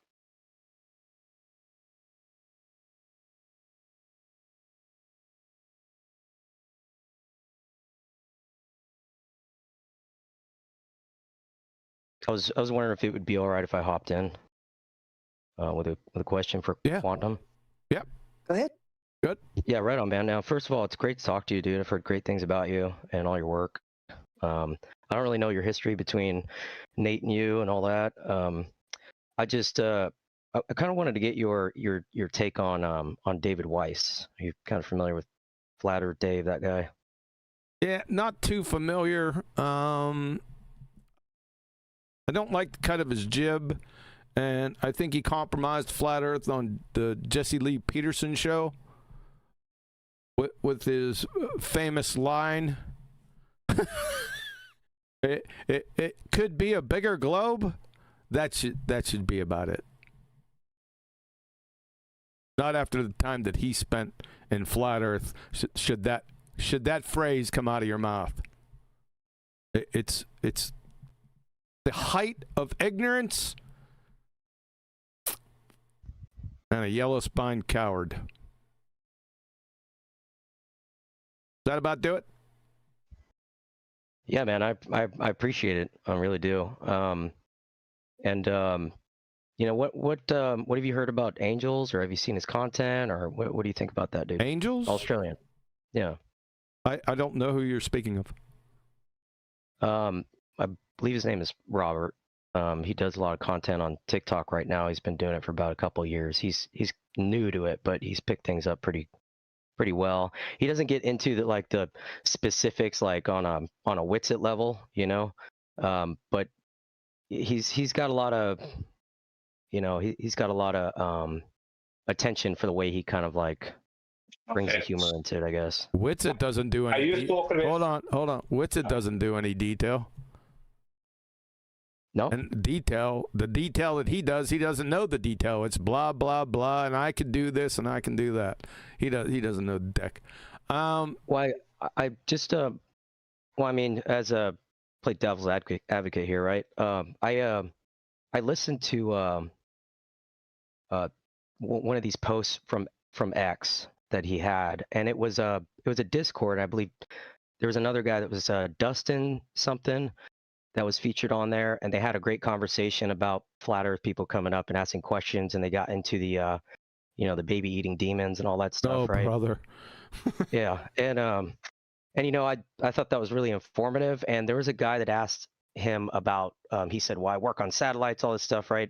So he comes back with, well, the math you're referring to on the satellites, of course, is based off of an ether, you know, the ether Coriolis effect, right? And that's how the math is figured. He's like a direct eccentric. I can't directly like, you know, like you couldn't anyway, because it's called codswallop bollocks.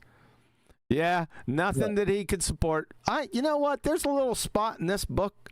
I deal with the people, not so much the people that you're talking about, but the subject matter that they talk about. Because I'm not too much into people. I'm only interested in what comes out of their blowholes. So there's a special spot in this book that I deal with that personally.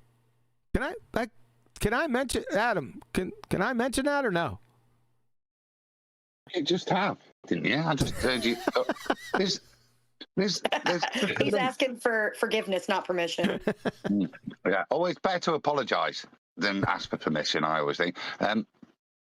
There's the previous question with regards to do you propose maps? Do you deal with theoretical ice walls? This is the same thing. So within this book now, there's a warning from QE, but the book's there to empower you, not to set traps for you, and more importantly, to keep the subject matters on topic. If you're going to go out there and discuss flat Earth, use the topics in this book. Don't mention ether. Don't mention ice walls, because they're just conjecture, and they'll make the topic of flat Earth look stupid. Like when we throw that criticism at Witsit and Dave Weiss from this side. I don't think they're bad people.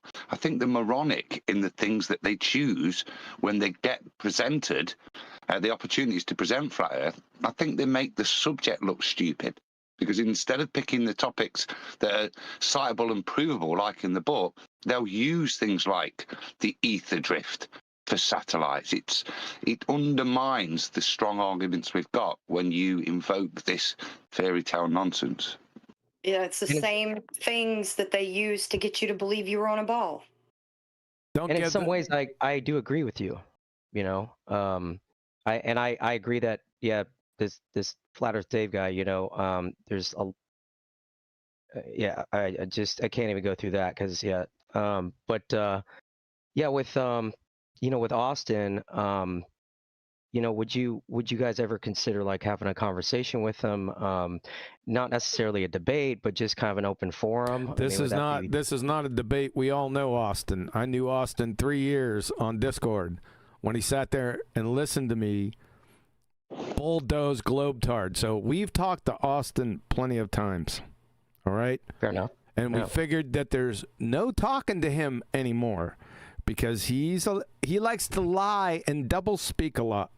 There's a spot on my channel right here that has Witsit on there. There's over 155 hours of double speaks and lies. So okay. I don't think, yeah, just go to my playlist and you'll see him on there. I think it's called Witsit Clown or Mr. Ping Pong Golf. I'll check it out. Or Mr. Ping Pong Golf Ball. Whatever's there. You can check that. Yeah, but it's 140 hours, dude, or 155 hours. That's a lot of material, dude. But if you could just pick some random stuff and then just go through it and say, oh, no. So we don't talk to Witsit anymore. Witsit is on his own. He's in his own game, got his own game plan, whether it's, demons eating babies and stuff like that. He can go down there and speculate. Another thing you said was debate. This subject is unavailable for debate. Witsit has not debated anyone in the flat earth topic. Do you know why? No, well, I'm not sure what you mean. You mean against Globers? Yeah, those aren't debates because debates are unavailable for objective topics like the nature of our reality. However, if you want to do debates, then the appropriate genre or the appropriate topics would be subjective. That's where debates fit in. Do you follow what I'm saying? Sure. Yep. I just caught that word from you and I wanted to make a point. You don't debate whether chamomile tea exists, right? There's no debate there. That's an objective topic. Or tree bark. That's an objective topic. So he's never debated anyone in this topic. He may have had some discussions. Maybe. They're not debates. It's stupid. Yeah, fair enough. Yep. I just wanted to point that out. Sure. Hold on a second. I don't know the person that you talked about before. You brought him up, Angels, and he's on TikTok. I don't do TikTok. So does anyone know who he's talking about? Yeah, he's Angels the of one Light. that's been on here. He used to come onto your show. I think it's Angels of Light, or That's like right. it looked. Yeah, Angels of Light. He was the one on here, kind of using some of your arguments, but he also liked Witsit, and he used some of Witsit's arguments. And I think you've critiqued him a couple of times because he debated on what's that debate channel? Modern Day Debates. Yeah. So he's been on there debating Globers using a mixture of yours and Witsit's arguments. What arguments does Witsit have? Let me give. Hold on. You can get it right after this, Brian. Pray tell, what arguments, flat Earth arguments, does Witsit have? Yeah, I wouldn't say that Witsit has any, but I'm just like, I'm using certain terms that you don't agree with. No, but you don't have to nitpick. No, I thought that he actually had flat Earth arguments. I don't know. I was just spitballing. Okay, go ahead, Brian. Yeah, Angels of Light is not the real deal. When me and the rest of us, I suppose, at the time, were still on Nathan's, this is going back probably early in this year or late last year. It'll be sometime late last year, late 2025. He got called out by Nathan and by me because he was on some show with David Weiss claiming that there was free energy. Now, that's a bit of a claim. You can make any claim you want, but you have to be able to support it. That does not look good for us when we have someone out there claiming, who's big on TikTok, claiming free energy exists or that type of stuff. It's like, if you want to claim it, you have to prove it. Did he prove it? No, so don't be claiming it. And I also heard that he was a bit of a usurper. I'm not going to go into the full details because I don't know how correct it is, but I heard he was a bit of a usurper. Basically claiming to be responsible for things he wasn't responsible for. Okay. Does that answer your question, sir? I mean, yeah, it's definitely insight I haven't heard before. I always try to objectively kind of stand back, look at things. You know what I mean? Yep. Is the way I see the whole I'm not going to give you my opinion about the whole Jaren and Austin thing. And I mean, all I see I see Jaren being a guy that was a glorified meme lord distributor that never even studied the information. He never was a flat earth in the first place. Goes there, sees a sun circling in the sky, goes, oh, I guess I'll just throw everything out the window. Whereas Austin at least kept his, he kept it intellectually honest. Does that kind of make sense? At least he didn't throw everything out the window. He said, hey, it's a phenomenon that occurred that I can't yet explain, but I'm not just going to like throw everything else out the window and suddenly globe on. You know what I mean? Like, no. Well, let me ask you a question. This phenomenon, right? Can you say in 2026, without a doubt, that definitely happened? No, I can't, because I wasn't there. I didn't experience it. I don't see any verifiable evidence, because I mean, at the base of it, we're talking about like they were essentially hanging out with people that are known to be involved in these super clubs, right? That can essentially just kidnap people and then split their personality by putting them in a room for a few hours. You know what I mean? And so I mean, we don't know that. Sure, and that's why I'm saying it's just like there's no way to for me personally to verify it. So I'm kind of just off of face value taking Austin's word for it. You know what I'm saying? Which it could be irresponsible on my part, but at the same time, it doesn't destroy flat Earth at all. You know, you're kind of missing the point of it. One second. Yeah. The reason I'm asking you that is this. No, you're not totally missing it, but you're missing it a bit. The reason I'm asking that is this, right? I can, without a doubt, verify, right, that there is a 24-hour sun that will happen in June, right, July, August, whatever, north of the equator. You know what I mean? That will be viewed from northern Alaska, northern Finland, Lapland, places like that, right? Now, I can't say that there isn't a 24-hour sun in Antarctica that takes place every December or whatever through to February. I can't say there isn't.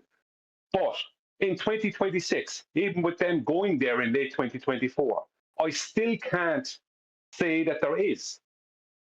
So we can't talk about, what's the point talking about it at all?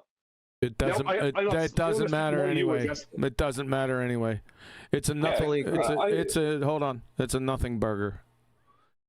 When you said I agree. Yeah. When you say explain, people have a misunderstanding on the difference between explanations and just so stories. It would be a good endeavor for you and everyone else listening out there to go ahead and do a little search on explanations versus just so stories and illuminate the differences and try to figure out when people say they're going to explain something to you, whether it's an explanation or a just so story. Just an idea. Thanks.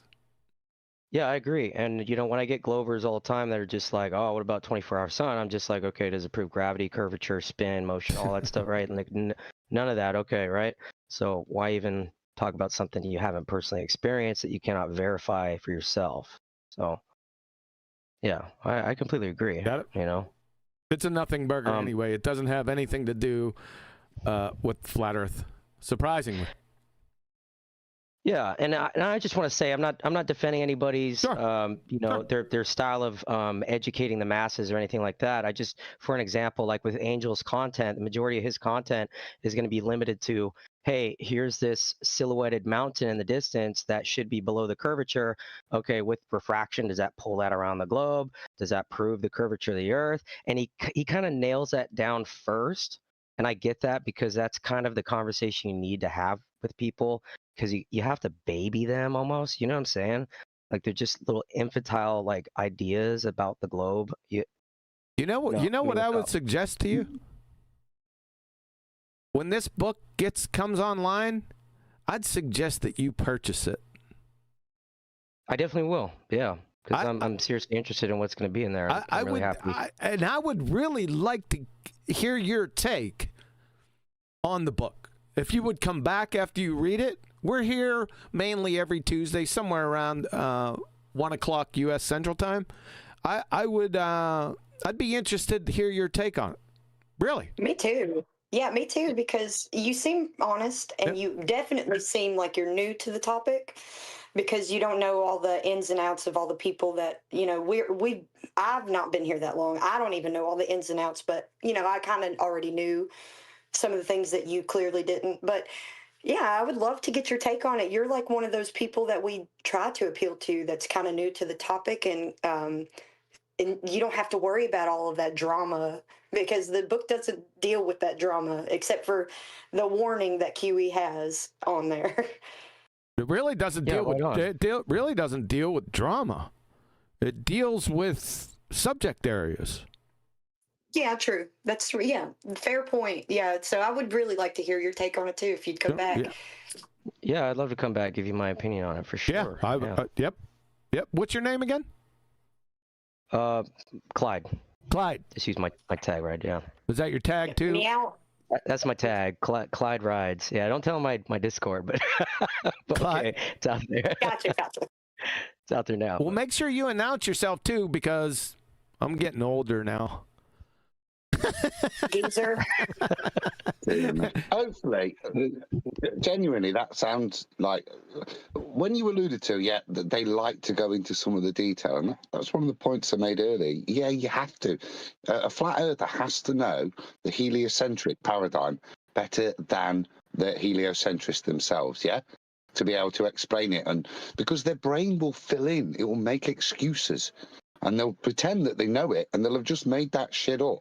So there's a good chunk of the book making sure that you are empowered so that they can't go outside of their own canon, that you can hold them to it as part of the proof that it is false. So yeah, you sound like a great candidate, especially if you've come into this thing. And Tony just had a kitten, Sleeping Warrior, in chat. When you said intellectually honest about Austin, it triggered a few people in chat who are probably as long in the tooth as me. Yeah. So it'd be interesting. And it's not to indict people or attack Austin. He does what he does, and we've known him for years. Yeah. QE trained him as a young Padawan. But he turned to the dark side, the ether side. Yeah. And that's our warning here. Is stay away from that conjectural nonsense. Stick to the stuff that's in the book. You will be able to say for sure and without a doubt that the earth is flat, okay? As for ether, who gives us a rotational parsec? Parsec. Yeah. It's just like Star Wars, isn't it? It's just nonsense, sci-fi. And what I love about this, though, and this forum and everything is that I like, especially the book coming out, is I like to see everyone's tactics on waking the masses, right? Because I think that, even though, our differences aside and our behaviors, all that stuff, I think everybody kind of brings something to the table. And I understand that there are a lot of flat earthers that are like, I don't like the way they do things because now they're, like you said, double speaking. Oh, they shouldn't have said that because now they just didn't give, now they're ruining our credibility, right? I totally get that. So, but I love to hear all these ideas, and I love to hear everybody's way of kind of like, these are the things we need to kind of like focus on in order to kind of hurry this process up, because, you know what I mean? We're kind of running out of time. I think everybody can kind of agree with that. Yeah, I could. That's another thing that shows like you've got a lot of hope for everybody singing "Kumbaya" and holding hands. I had the same feeling, and I still do. It's hard to shake that feeling, but it's just not going to happen. And as far as that goes with getting everybody's take, you should. It's your inherent like drive to get as much information so you can decide for yourself. Because it's not going to be somebody else that convinces you. It'll be you settling it in yourself.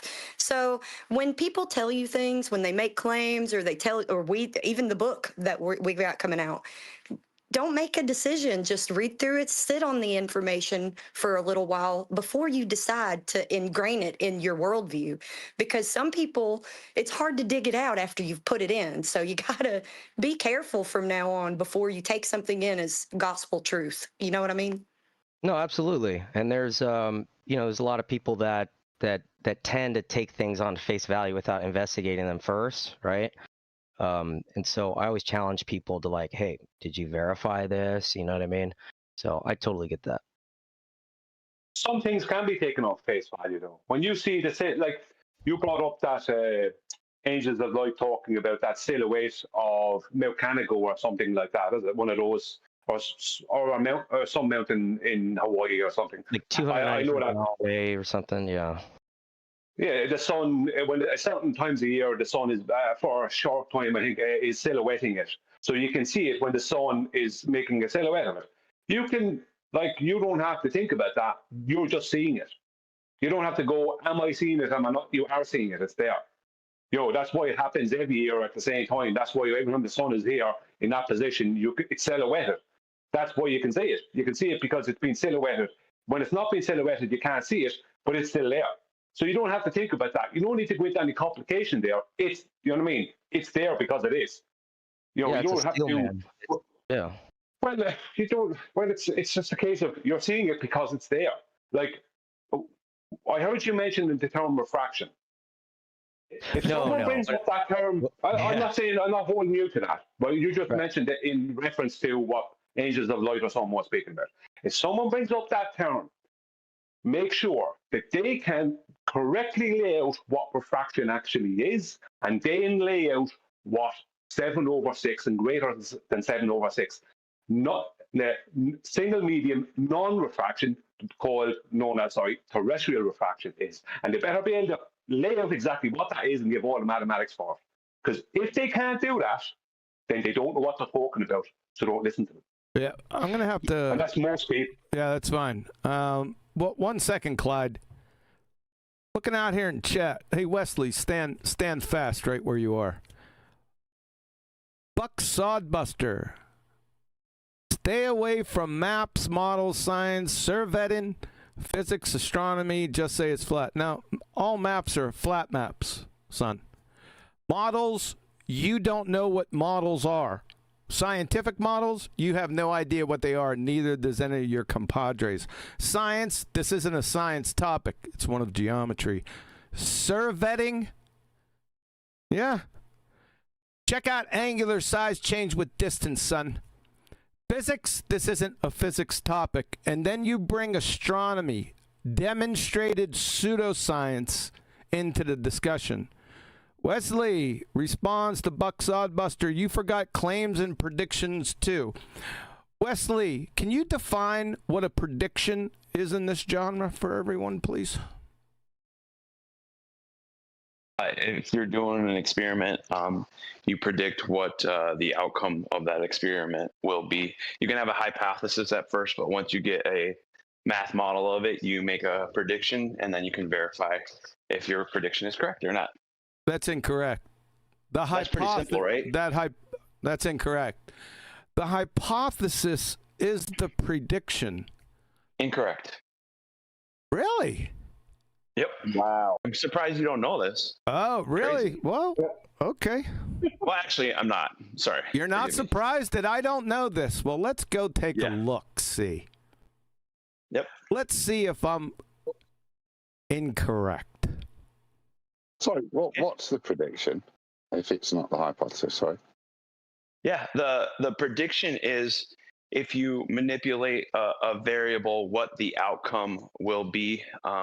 Usually in science, when we're dealing with real science, we make mathematical models, and so we can calculate what the actual outcome will be, and then we can compare it with what one the at a time. Outcome. No, dude. It's really simple. I asked a simple question. Yeah. I just told you what the prediction is. What is the prediction? The thing that you went round about the houses to describe what a hypothesis is? Nope. That thing? Nope. So what is hypothesis the is then? what the cause is, and then prediction is you set up an experiment and say, I predict we will get this result based on the hypothesis. It's very simple. Okay. So you said, hold on, Adam. Hold on. Are you seeing my screen right now? Taking a look at that. Hold on a second. Let me get in there. Yeah, just go to the presentation. It's everyone else is got seeing. you. So, Rosh. Yeah, I got your screen on now. So, yep. I said a scientific hypothesis was a prediction. You said no, it wasn't. From Colorado State University, scientific hypothesis. A special kind I'm of not prediction. done yet. You got that, QE? A special kind of prediction. I'm not done yet.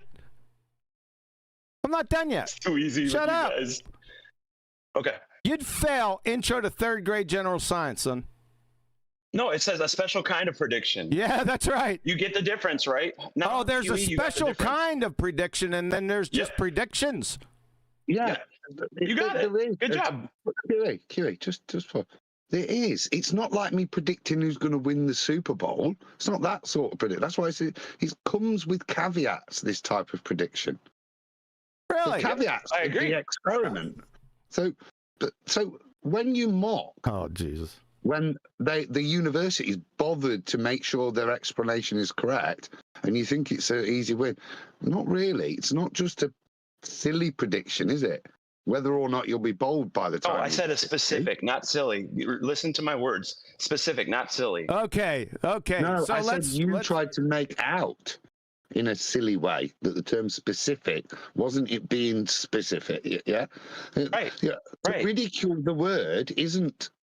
Who are you ridiculing when the state universities decided to use it? They're meaning it. Well, you guys, when you claim flat Earth, and you don't even have a model of it. Yeah, That's how. We'll get to that, Adam. He's jumping all around.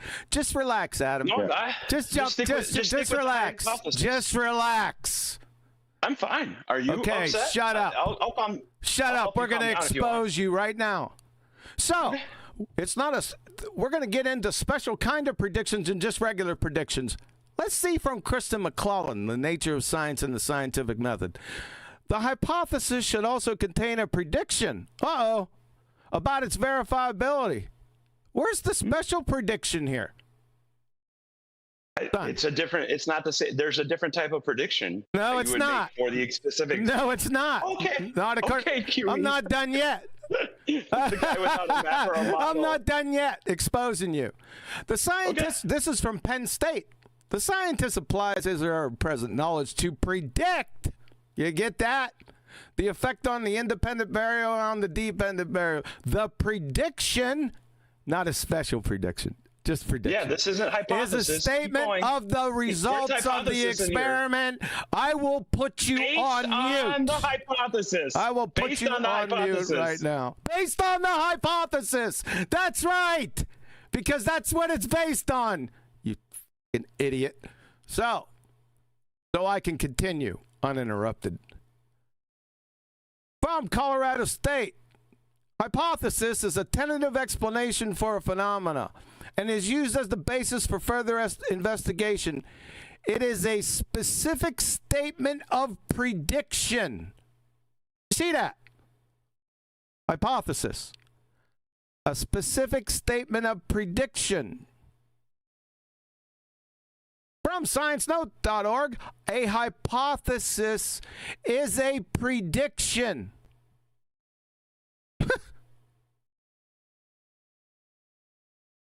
What is a hypothesis?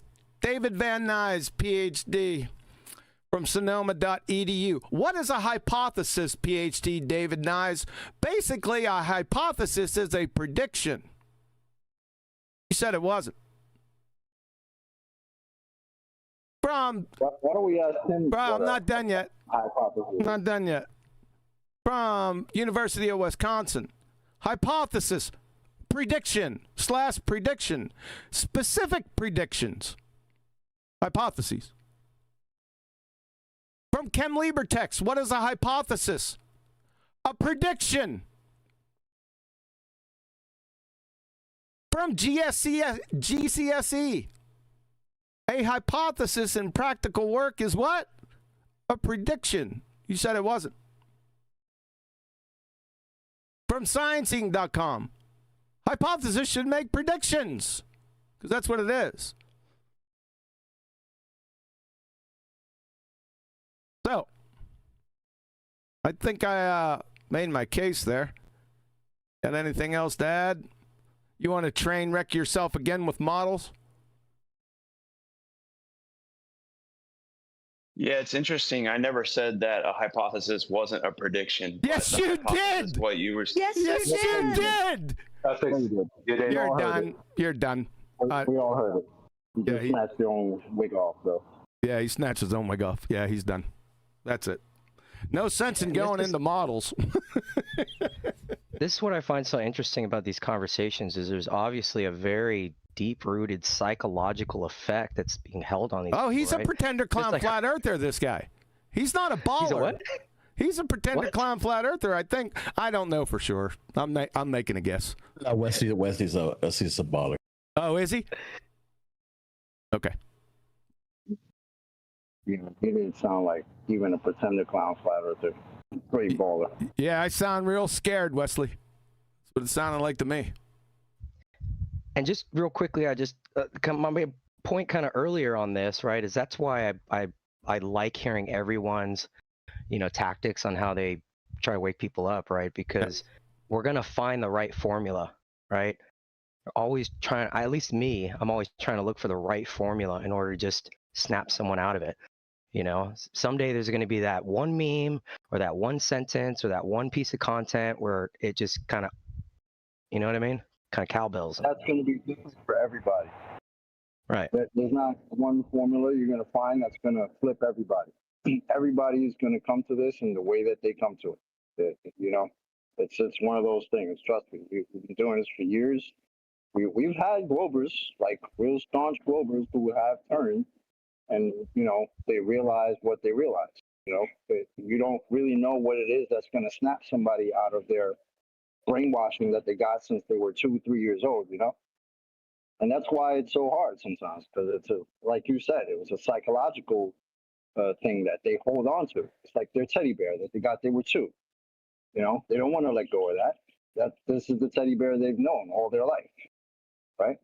They don't want to let go of that. They want to throw it out and get a new one. You know what I mean?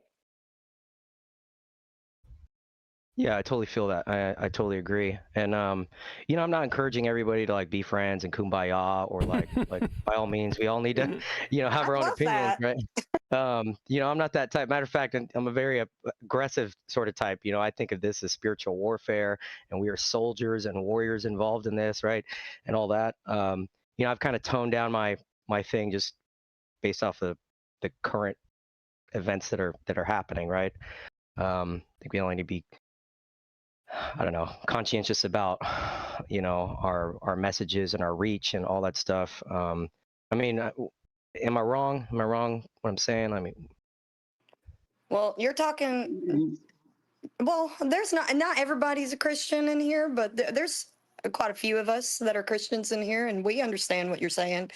And yeah, I would say just if you've already got Jesus on your side, then I don't see that you have a problem in the future. So you're good. Well, and hold on. Sorry, go ahead. Hold on a second. Brian wanted to add something. Yeah. I'm not trying to put down your direction here, because a lot of flat earthers do take this direction. But you're overcomplicating matters when you're bringing your faith into it. Stick to what the world is and proving and showing that. Don't focus upon your faith, because then you have this added emotional, because people are emotionally attached to their faith. And there's nothing wrong with that. We all have faith in some way, shape, or form. But if you allow that to be too much a part of you dealing with this topic, it starts to emotionally affect you. My advice would be, don't do that. Stay cold about it. Stick to just geometric, factual things. Yeah. What? Yep. Go ahead, Adam. Sorry, I overran you, but I had to stomp a mud hole in his ass. Go ahead, Adam. I'm kind of with Brian, just from a slightly different. There's nothing wrong with using the flat Earth knowledge to strengthen your faith, whatever. Most faiths, other than Scientology, preach a flat Earth. So there's nothing. But what again, I would caution people against for emotional reasons, but also because it will divert from the solid body of evidence is to use your faith to support flat Earth. Yeah, that's where the message can get a little bit confused and heated, but it's not needed. Use it the other way around, it's all good. And there are many people, myself included, that when you follow the logical implications of a flat Earth to a creator, that it will help you with your faith. But I wouldn't be. I've never have. We had early arguments. Is the Bible a flat Earth book? Is the Bible not a flat Earth book? Either way, it's confirmatory. I wouldn't use it as evidence or bring it to the table to prove to a baller, because they kind of want that in a way as well. Yeah, could I chime in on that? I completely agree with you guys 110%. Okay. Not 115. It's unacceptable. It's not 115. Yeah, unacceptable. Yeah, and you know, I found that out very early on, especially when you start questioning somebody's gravity, right? Because their gravity god can do it all, right? So of course, when you take their god away, then they get really like defensive, right? So of course, you can't. I kind of saved gravity for a little while on after the geometric and the math and all that stuff, right? Then I kind of leave that last to destroy. And I was an atheist before flat Earth, and then when I realized, wow, okay, this is fact, then I was like, a creator exists, God exists, right? I wasn't exactly sure which direction I was going to go with my faith. I wasn't entirely sure that I was going to go anywhere with my faith specifically. I just know that there is God, and you know, I mean, just for those that don't know, I have taken my Shahada. I am a Muslim now, but that's just my personal thing, the one God, Allah, right? But like I said, I was an atheist before flat Earth, right? So you're absolutely right in that if you can tackle the subject in a objective way, you know, and leave religion out of it, and leave you know, belief out of it, religious beliefs, right? Then they will find their faith, right? They will find God through it. Absolutely. I totally agree with that.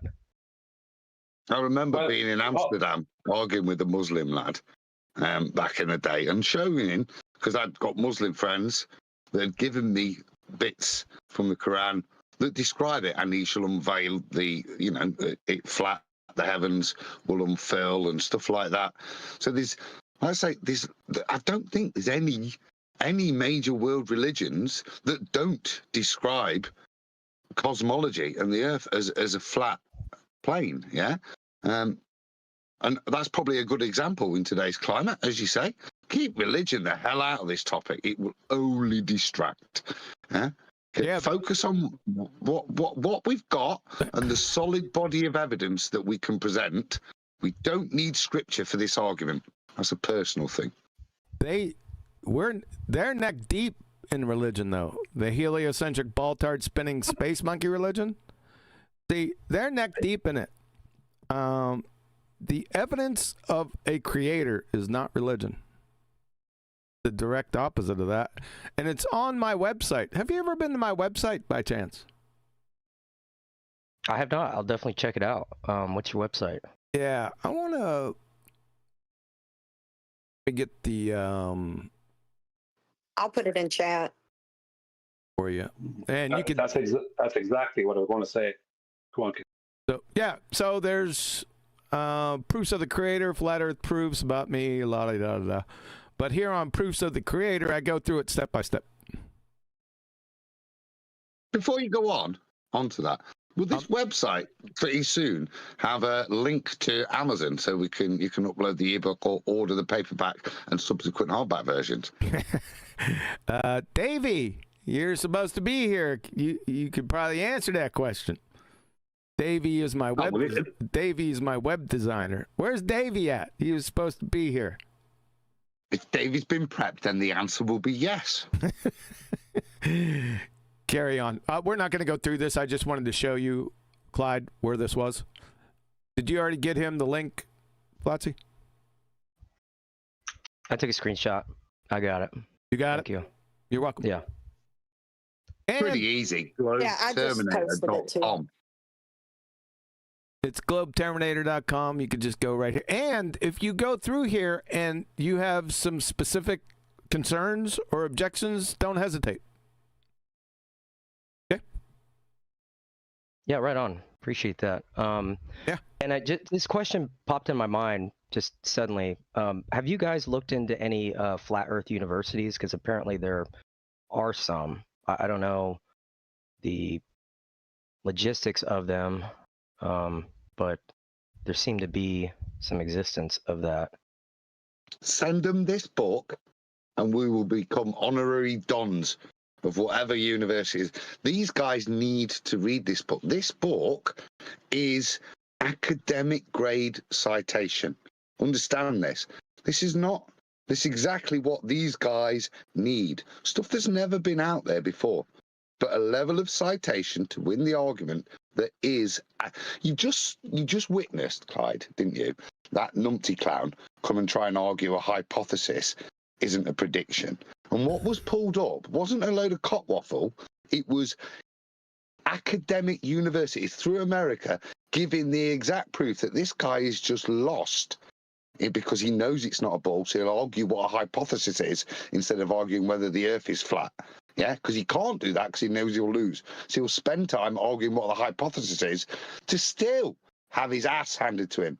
We've got the basis covered. If there are these places purporting to be such academic institutions, they need our help, if I'm being at least modest. Yeah, this makes me super excited about the book, to know that there's all these citations. I'm super stoked for the book, guys. Me too. It was kind of fun to hear that snatches him a wig off. Trying to describe a hypothesis without describing a hypothesis. It's great. I missed that shit. Yeah, he's in the chat saying that QE's scared. Like, how are you going to say somebody's scared when you won't shut up when they're proving you wrong? Like, let him at least get the proof that you're wrong out, even if it isn't proof, and then speak. But nobody's going to just sit there and let you talk through them when they're proving you wrong. And then you say they're scared. Like, what? Calm down, dude. And perhaps it's too early to ask this question, but are you guys coming up with any other ideas for maybe an expanded edition in the future? Oh, yeah. I'm going to be working up QE's next book, and it's going to be Proofs of the Creator. I was thinking of calling it Beyond the Ice Wall to the Dome. Fair enough. Fair enough. Yeah, that's not going to happen anytime soon. Says you.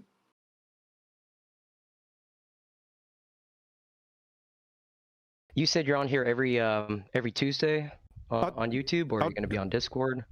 We're in this Discord server. I don't spend too much time here other than with the show, because the show is from Discord, is from right here. So every Tuesday, every now and again we might skip one, but every Tuesday right around 1300 or 1 p.m. U.S. Central Time, we're here. Right on, right on. And I really appreciate you all being here and having this in open forum. It's great. You're welcome.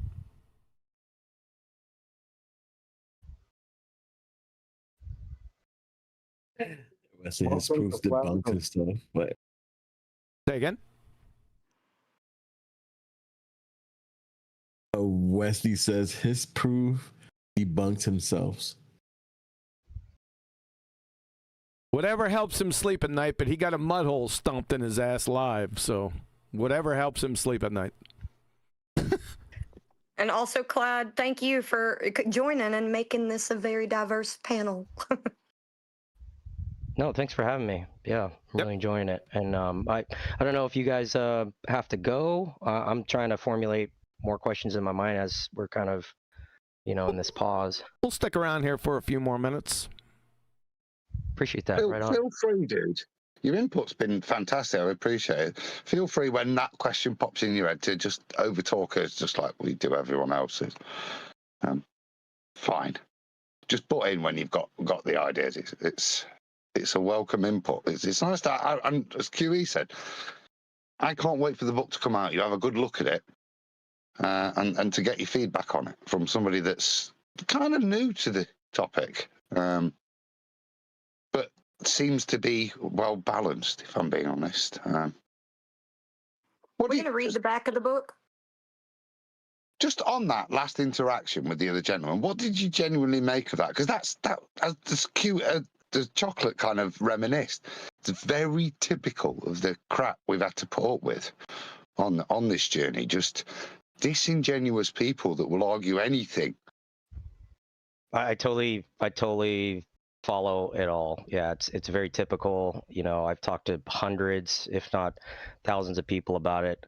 Yeah, it's very typical that they obfuscate from the main points. They don't, you know, it's always tell me about flat Earth evidence. I always challenge them. Well, before I tell you my secrets, you know what I mean, my knowledge that I'm going to give you my product for free. Before I give you my product for free, I'd like you to tell me anything factual about the globe, anything at all, literally. And they got nothing, and it's always hilarious, and to get into conversations with people about it, and them finding out how little they actually know. It's definitely humbling for a lot of people, I would say. You know, aggravating to them. I'm sure they get all crazy and upset and triggered, and that's fine. I think it's hilarious when the space monkeys jump around and make noise, you know? Yeah, it's humbling for us all, though, isn't it? It's humbling if you're a genuine person. And what's interesting is these people which won't be humbled by the facts. We didn't start out as flat earthers. I was a Doctor Who fan, Star Wars buff. You know what I mean? And like most of us, you start out going out to easily disprove this thing. You know? Yeah, fair enough. And you know what? In my experience, like, I didn't when I came into my flat Earth, right? I never was fighting with flat earthers, trying to, you know what I mean? I did my own research, just put my head in the sand, or not in the sand, but in my books, in my research, all that, right, and figured it out. Whereas I've got a friend that deployed with me, and we actually found out that we were flat earthers and we didn't even know, right? And it's pretty unusual, the chances of that, considering like how few we are. I mean, well, actually, there's a lot more of us now, right? But in their experience, they started out getting into arguing against flat Earth first, and that's how they became a flat earther, right? Because they kept losing, you know. So I think, yeah, all of our experiences are kind of, you know, there's lots of variables, right?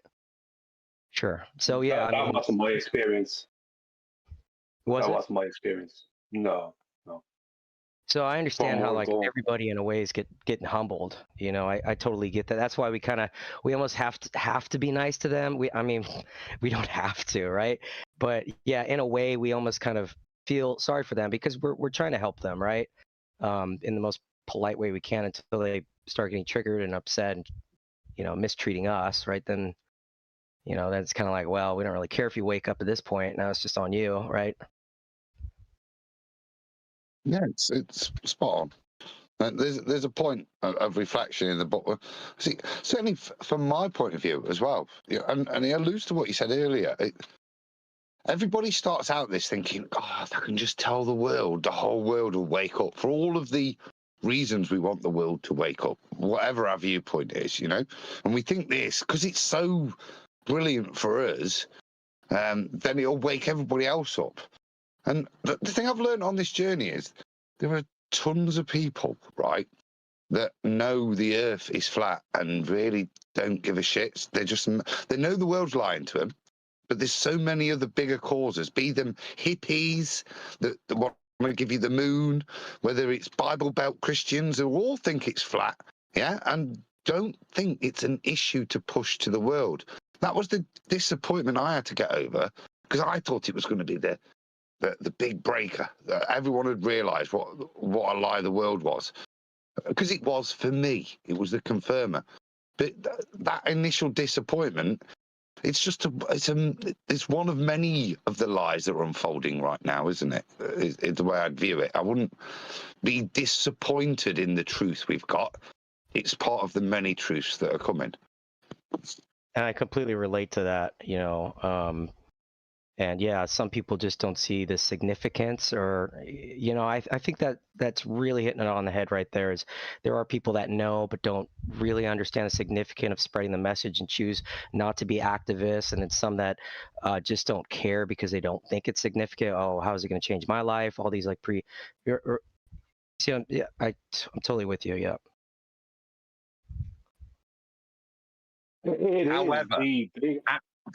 However, this book, if you buy it for them, might change their mind. That's my suggestion. It is the biggest topic, bar none, ever. But it's so big, people can't see it. It's so in their face 24/7. They can't, even those who are flat earth believers, right? There's a lot of flat earth believers. There's a very few people who are knowers, let's just say, right?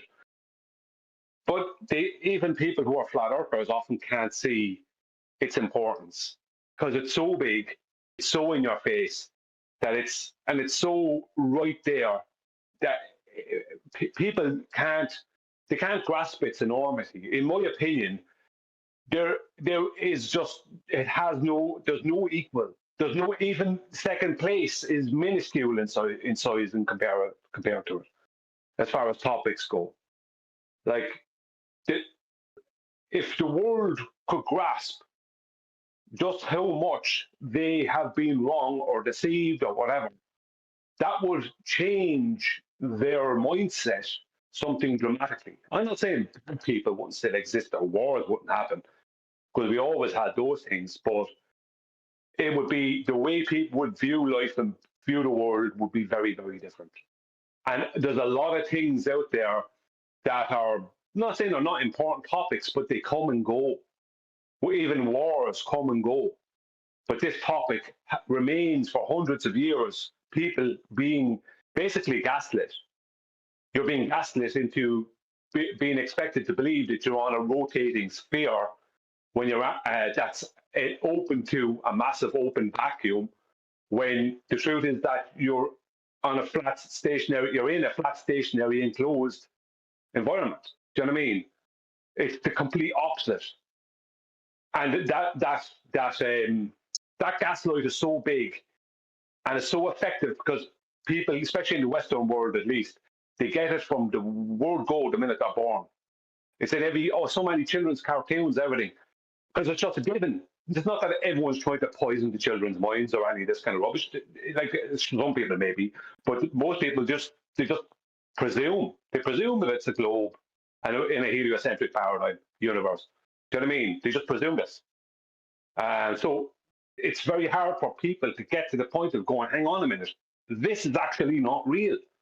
So it'll take probably a couple of generations. And you're probably right. It could take a little bit longer. Yeah, there's definitely a huge significance. We see it, and some people don't. I personally kind of took a little bit of a backseat on Flat Earth and spent a lot of time into the noticing, because I saw that movement had a lot of momentum, right? And so in my perspective, I kind of see that as an advantage. Follow that momentum, use it a little bit, right? So I'm kind of going another direction, but I'm still a flat earther. I still talk flat earth. I still share the message. I'm not a believer. I'm definitely a knower. I think it's super cringe when flat earthers say, "Oh, I believe it's flat," or whenever they use that B word, man, it's so cringe. It's like, oh my gosh. Yeah, but let me lay this out to you. Just 1 second, Adam. I'll be quick. It ain't gonna be 1 second. A lot of flat earth. All quick, but that's all fine. Right. A lot of flat earthers, they leave. They stop being involved in the topic before the job is done. Job is not done yet. loads of flat earthers were flat earthers, and then they got sidetracked by this thing, that thing, the other thing, and they're off doing podcasts and talking about this thing, that topic, the other topic. This job is not done. People are leaving the topic when it's only maybe only a quarter, maybe not even halfway done. But we're not finished yet. But people are going, well, I know it's flat, so, and this is just, I understand it. It's a natural thing. I know it's flat, so, do you know what I mean? And people get bored of arguing the point, but it's kind of it's like, what's the term I'm looking for? You're kind of resting on your laurels. It's like that the job is not done. There's more to do. And flat earthers and people who are flat earthers who've gone into other topics really should understand that. I agree with you. I think in a lot of cases that is true. So, me personally, I'm definitely going to get the book and give you my your guys' my opinion on it. What I also would like to do, of course, if you guys have the time for me at a later date in the future, is just to challenge me personally on my flat Earth knowledge to see if there's a main point that I could be missing. I think it's beneficial for us to kind of challenge each other to spread knowledge. I mean, I if that's okay, if you guys have time for that in the future, you came to the right place because our hands are rated E for everyone. Flat earthers, globers, anyone. The book's going to take care of those flat Earth proofs for you. Don't you worry. Go ahead, Adam. Well,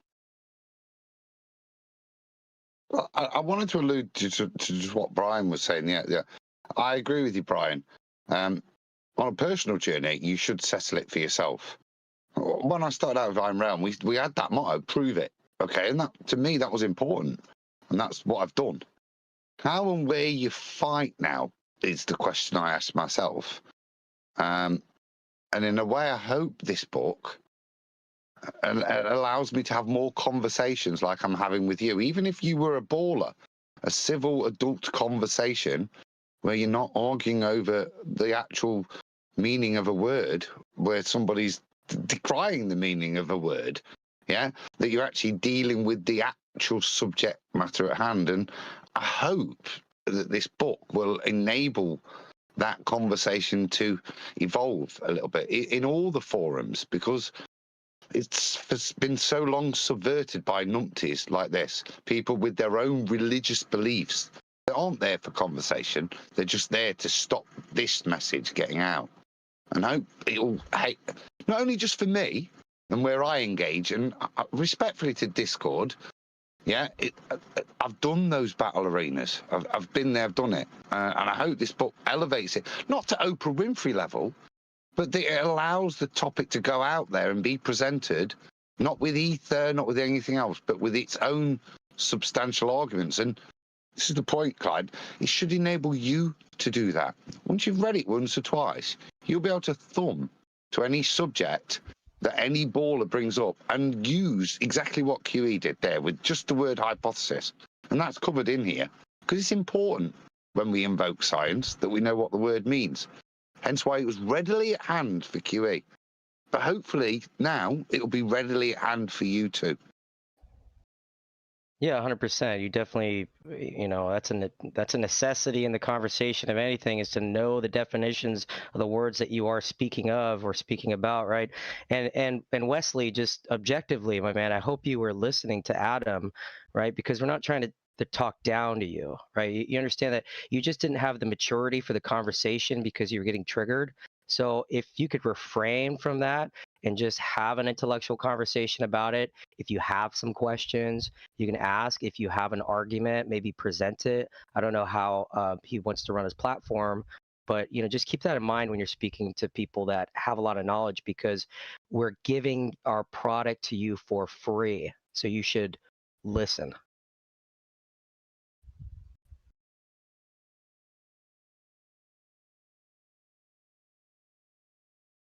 As for the coming here and letting us rip you a new one, just come here and talk. If you slightly misspeak in any way, you'll get picked up.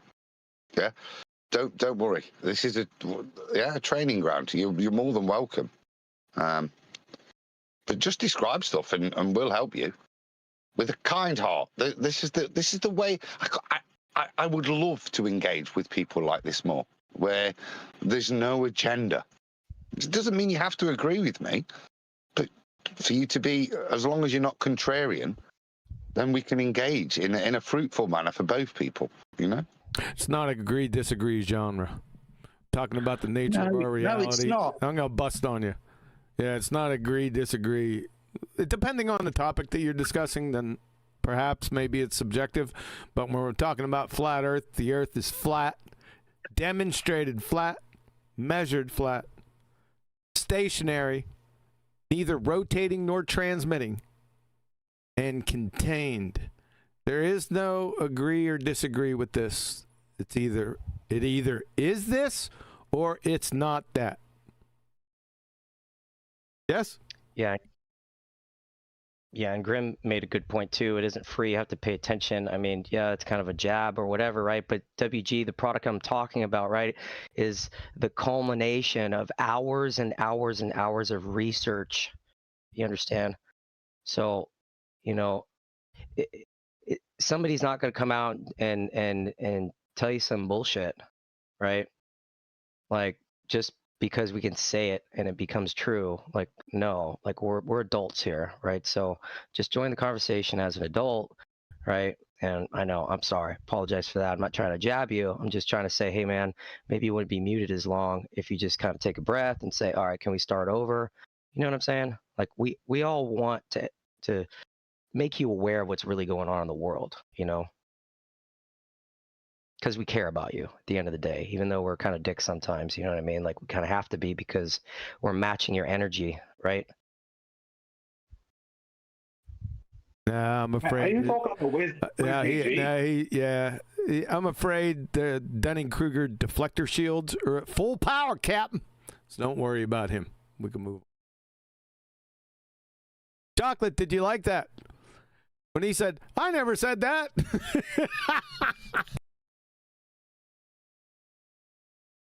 You know I did. Yeah, I think I overtalked you. I was just like, yeah, then bro, what are you talking about? That's literally the first thing he said. As soon as he said that, I've seen your mute button go off mute. As soon as he said it, I looked at Chocolate right. Boom. Too funny. Yeah, man, you already know. I'm telling you, I miss that shit sometimes.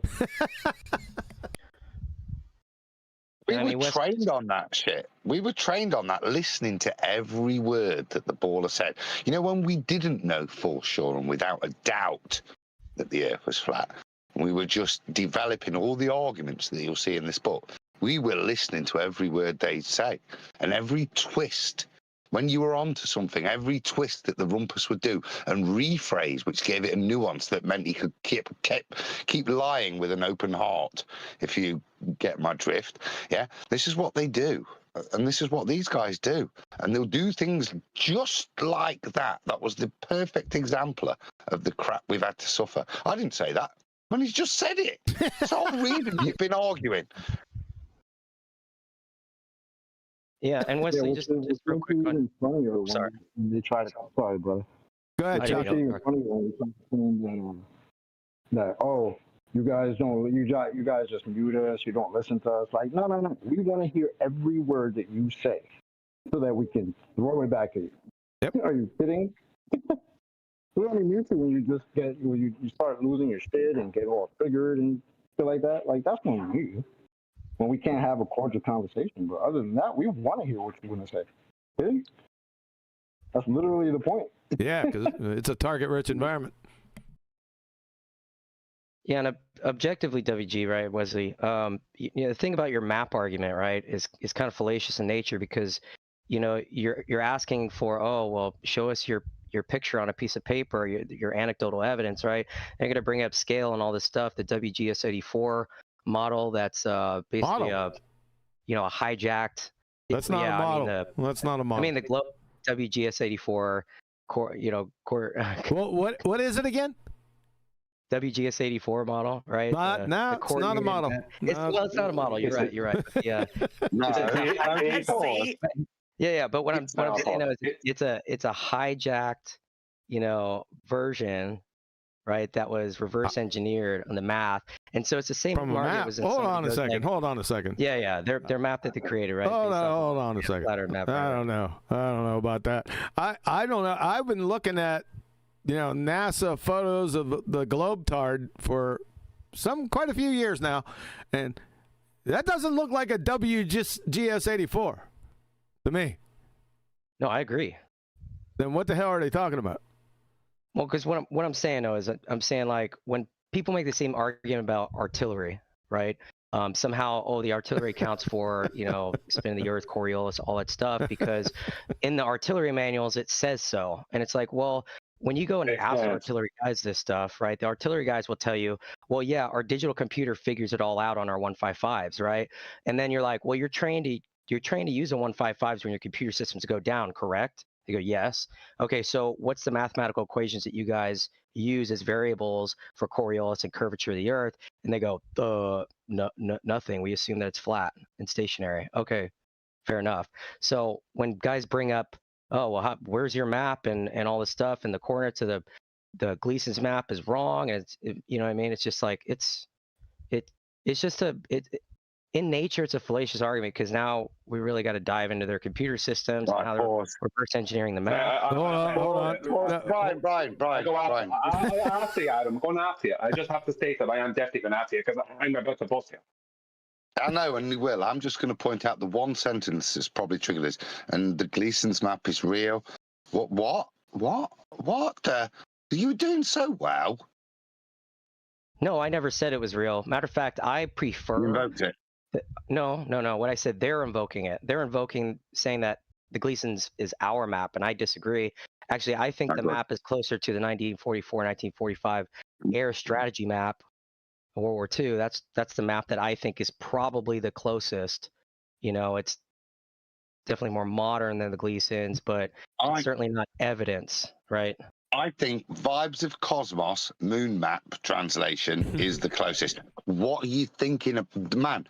This is the point. What does it matter? Closest to what? No, I agree with you. I'm just trying to face his argument.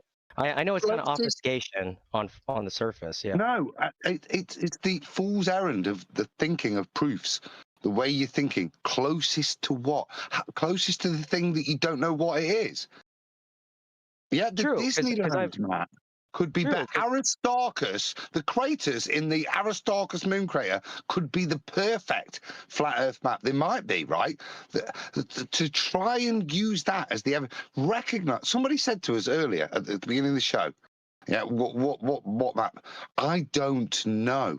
It's a fool's errand to head down that route. One day we might know. We might have an accurate map. What we do know, what we've got now, is an azimuthal equidistant projection of a globe is the nearest thing we've got. And we know it's littered with perversions because of the stuff that you'll see in Brian's book, stuff that's not in our book, things, the time bandity stuff, all of these perversions, which could lead you to a assumptive conclusion of stuff, because that's all we would have, should not be here when we're talking about flat Earth. Just put your hands up and go, I have not got a Scooby-Doo what the nature looks like as a world map, because the deception's too big. We know certain things, yeah, and we know there's certain principles of mapping and elevation angles that require a flat Earth.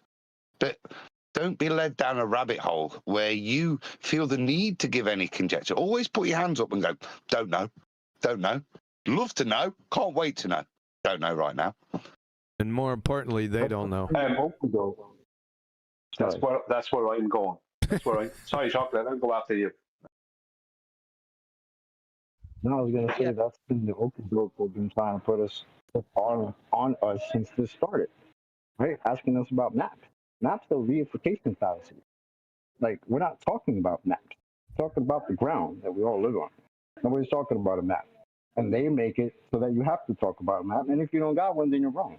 It's like, no, you're bringing up a fallacy to prove a point. What's the matter with you? Exactly. You're absolutely right. Yeah, it's a reification fallacy. And even if you had the ability to hire all the cartographers, you'd never know if they're all telling the truth. Like, there's no way to ensure that kind of accountability. Yeah, you would. Yeah, you would. Yeah, you would. Yeah, you would. Let me clear some stuff up here. I addressed this earlier in the start of the show.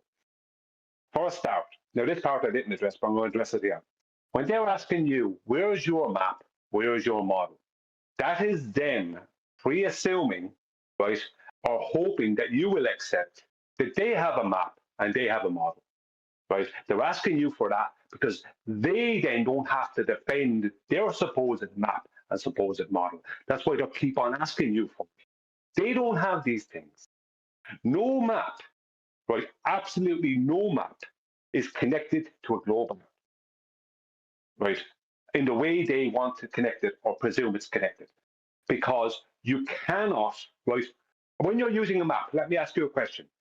You said you were deployed, so that means you're military. So you've dealt with maps, yes? Yeah. Yeah, right. So when you've dealt with maps, have you had to add in missing area on that map? Have you had specific calculations for that specific map to add in missing area that isn't on that map to help you traverse that terrain? Have I had to add specific areas to him? I'm not sure what the question is. You know what area is, right? Yeah. Right. Surface area. Right. Okay. Yeah. Have you had to add in missing surface area on your maps? Have you been given specific calculations for those specific maps to adding missing area that isn't on your map while you're using that map? Okay. I've never gotten a full map of the world. It's always been like a section. I'm not talking about any. Right. Yeah. So yeah, I've never had to add in areas. Whatever map that we were given, were just assumed to be true, which I always found was, pretty interesting because. Yes or no? Have you had to add in missing surface area that wasn't on your map? Have you been getting calculations? Yeah. You know why? It's because the Earth is not a globe. Because if the Earth was a globe, you would have to mathematically add in that missing area. Because you're dealing with a two-dimensional surface when you're dealing with a map. The surface of a globe, right?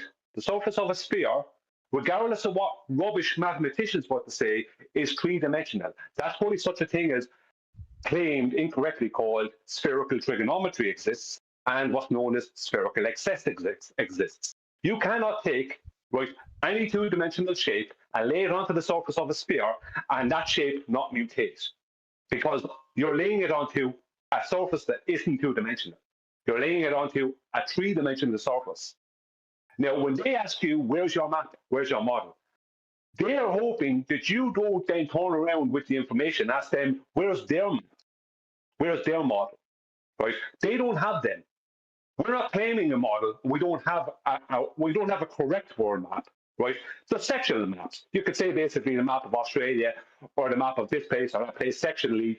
That's correct, right? You could say that's basically correct, right? Those maps, right? But when you talk about a world layout, no, there is no correct world map because every single world map has the time zones, including the one you spoke about earlier, the aeronautical one, has the time zones messed with.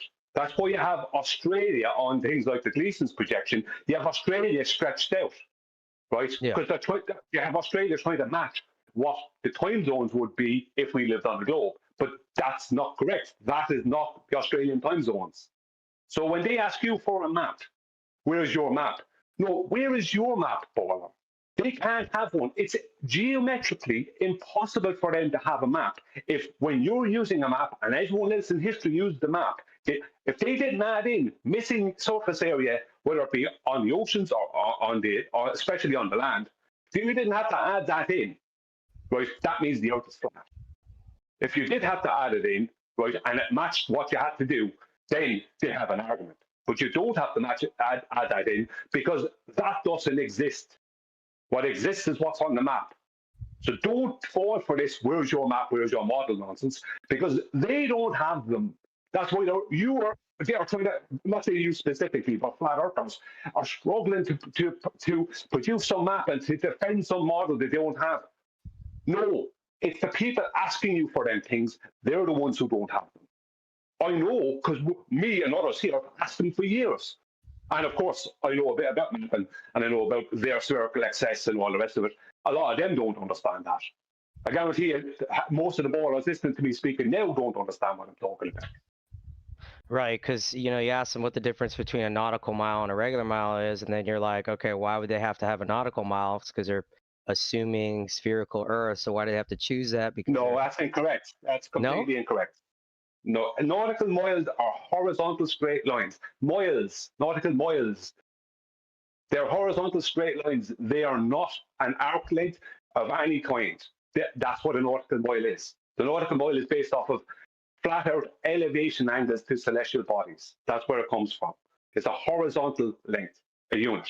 All measures of distance are horizontal straight lines, aren't they? Give me a unit that's an arc.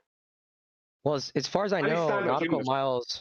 Well, I mean, as far as I know, nautical miles are essentially longer, according to them, right? Than regular. Not according to them. The nautical mile is, well, according to officially, the nautical mile is 1.1508 times one statute mile, right? But that's just an extra longer length. Now, I don't know. I would even argue that that's incorrect, that the nautical mile is actually very likely, I can't say for certain yet, but very likely shorter than the statute mile. But doesn't matter. The point is, whether it's longer or shorter, it doesn't matter. But the point is that a nautical mile is a straight line distance. It is a straight line measurement. It's a straight line horizontal unit. Right, the nautical mile, specifically is horizontal. It's specifically horizontal, and it's I'll ask you again. Produce for me one unit of measurement, right? That we use, a standard unit that we use for distance. That's a curve. An arc. What was the last word? That was a what? A curve, an arc length. An arc length. Yeah. Wow. A curve. He said a curve. An arc length is it's like a segment, curving segment. Yeah, I mean, if we were talking about the supposed curvature of the Earth, I guess you could use that as a but No. I asked you. I asked you for something. You're missing the point. Mathematical. I asked you. Yes, standard units. Give me a standard unit that's an arc. Yeah, I can't think of any. The argument being is that any standard unit you use to describe the circumference of a presupposed ball Earth is a straight and linear. What Brian's alluding to is all metric measurement, all units of measurement of distance, length, they're all straight line linear distances. You don't measure anything with a curved ruler. Okay, what you can do is calculate with respect to a linear distance, things like a circumference, for example, of any circle. You don't measure it, you calculate it based on pi and based on the straight line distance of the radius. This is what all distances are straight and linear. There's only calculation that bends them. Exactly. Yeah, distances between point A and point B. Any distance, right, is, and people might say, oh, what about a windy road? That's a collection of conjoined straight lines in different orientations, but it's still conjoined straight lines. Right, because that's what it is. It would depend, the arc length unit would depend on the size of the object you're measuring that arc length off of. Yeah. Yeah, well, the arc length, we're talking about, when we're talking about a distance, a unit of measure, we're talking about going from point A to point B. The shortest route is always a straight line. And all standard units of distance measurement or length are straight lines. You bring it down to the millimeter, the centimeter, the inch. Every one of them is a straight line, and they're all part of a nautical mile, because a nautical mile has a foot and inch length to it. Do you know what I mean? It's like there is no this thing. This is them hijacking, just like with the maps and asking people on their side, "Hey, where's your map? Where's your model?" That's them trying to hijack the maps that do exist. Just because their maps are manipulated doesn't mean that they have something to do with the globe. They have nothing to do with the globe outside of the fact that they've tried to manipulate them to give people the impression they do.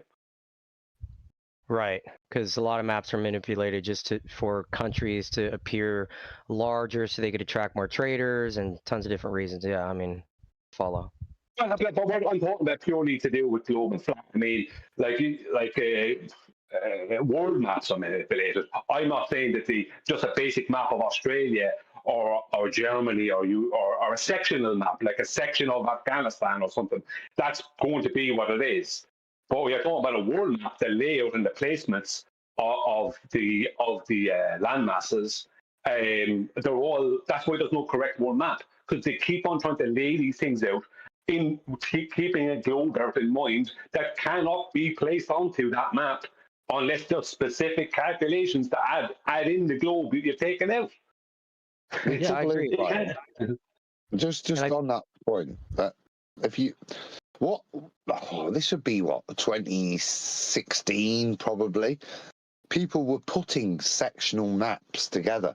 You can't put a sectional map together and even get a Mercator map. You don't even get that. A Mercator projection of a globe, you don't get that. Never mind something that stitches together to make something you could drape over a globe or a WGS84 geoid potato shape. It just doesn't work. They're non-commensurate. The thing you're shown in scale or at distance, the world maps have no relationship to the map or the way the maps are put together. You can't put them together. They're not related. One line. Exactly. Fair enough. Well, objectively, this is my thought process, right? All I'm saying is I'm alluding to. Okay, so I don't know how many people have seen that picture of Hitler in Germany, and he had the Gleason's map and the 1944-45 air strategy map on his table in front of him with some military leadership there, right? So I guess what I'm alluding to is that I don't think it was specifically set up like a photo op, right? I think that there was some credence to those maps, at least somewhat, to kind of direct forces or strategy, right? Seeing the photograph of both of those maps on the desk, right? That's all I'm kind of alluding to, right? Is that there must be some kind of credibility to those maps, and somewhat, right? Well, there is somewhat. I'm not saying there's no credibility to these maps. Obviously, some of the land masses are at least on some of the masses that are correct. On the Gleason's projection, there's probably a load of land masses that are correct, but there's loads of land masses that aren't correct in size and placement. And this is the thing. I mean, there's all kinds of when they're navigating, they're not going using a world map. They're using sectional maps. Yes. If you're a pilot, you're flying with flight charts that are sectional, and you have all kinds of information on there that also prove the outer flat, but that's besides the point. They have all kinds of information on there that's specific to that thing in that section of the world that they're flying over. So, like, this thing about people navigate with a world map, they don't. They're using sectional maps. They don't navigate with a world map.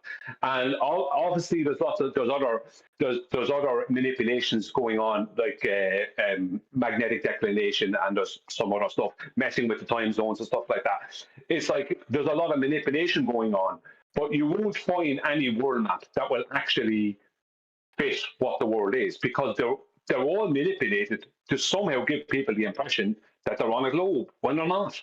But it allows people to believe that they are, and that's all that they need people to do. And just on Adam's point, one of the main reasons a lot of these sectional maps won't go together is because of the scale. Like, if you're a surveyor and your sectional map is being matched to some other surveyor, but the scale is different on the maps, they're not going to match. Sorry. Yeah, 100%. I mean, I agree with you on that. Yeah. A large map like that, you're talking about a small, tiny little millimeter hash mark on that large map could be hundreds of miles, yeah. I agree. Yeah, when I argue with these Glovers, I try to generally avoid those kind of fallacious arguments, because now I'm kind of teaching them, things that really aren't the basis of the truth, right? I try to focus on the geometry, right? I also like to focus on perspective as well, which I'm kind of interested in that chapter later on. You know, aside from the math and everything that you got to teach them, you know, showing someone how the sun moves through the sky, I think it's really powerful. I've had some really good experiences just kind of showing some memes and showing how the sun, you know, moves through the sky, right? You know, just like street lights, except it's not traveling in a straight line, obviously, it's traveling a slight curve because it's going in a big circle. And I kind of show them this concept, and it seems to trigger people in a good way, right? Because you can tell when it's kind of sinking in, because they either get really more agitated or they get really quiet and kind of start obfuscating the other arguments that, you know, are fallacious in nature, right?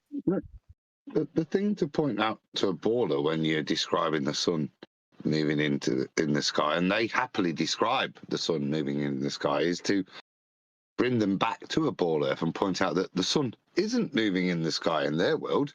They're spinning. Sun's staying exactly where it is. It's them that's moving, not that they're noticing it. Yeah? That's their claim. And these are some of the silly things, that the fundamentals that you just to get them to have to accept. The sun isn't moving in the sky. It is in my world, in the real world, but not in yours, is it? You're spinning, mate. And on that subject of motion, you know, how would you steelman the lack of motion of the Earth? Like, how I would do it is I just go to the interferometry experiment, right? But I mean, is that That's kind of not the an same experiment. direction? That's not an experiment, by the way. Okay. Yeah, can you go into that? How would they even feel, man? What's their claim to? They make that claim. Let them prove it. Yeah, they have to prove it. Yeah, burden of proof should be on them. Yeah, I agree. But Good, and Clyde, why would you use it? Why?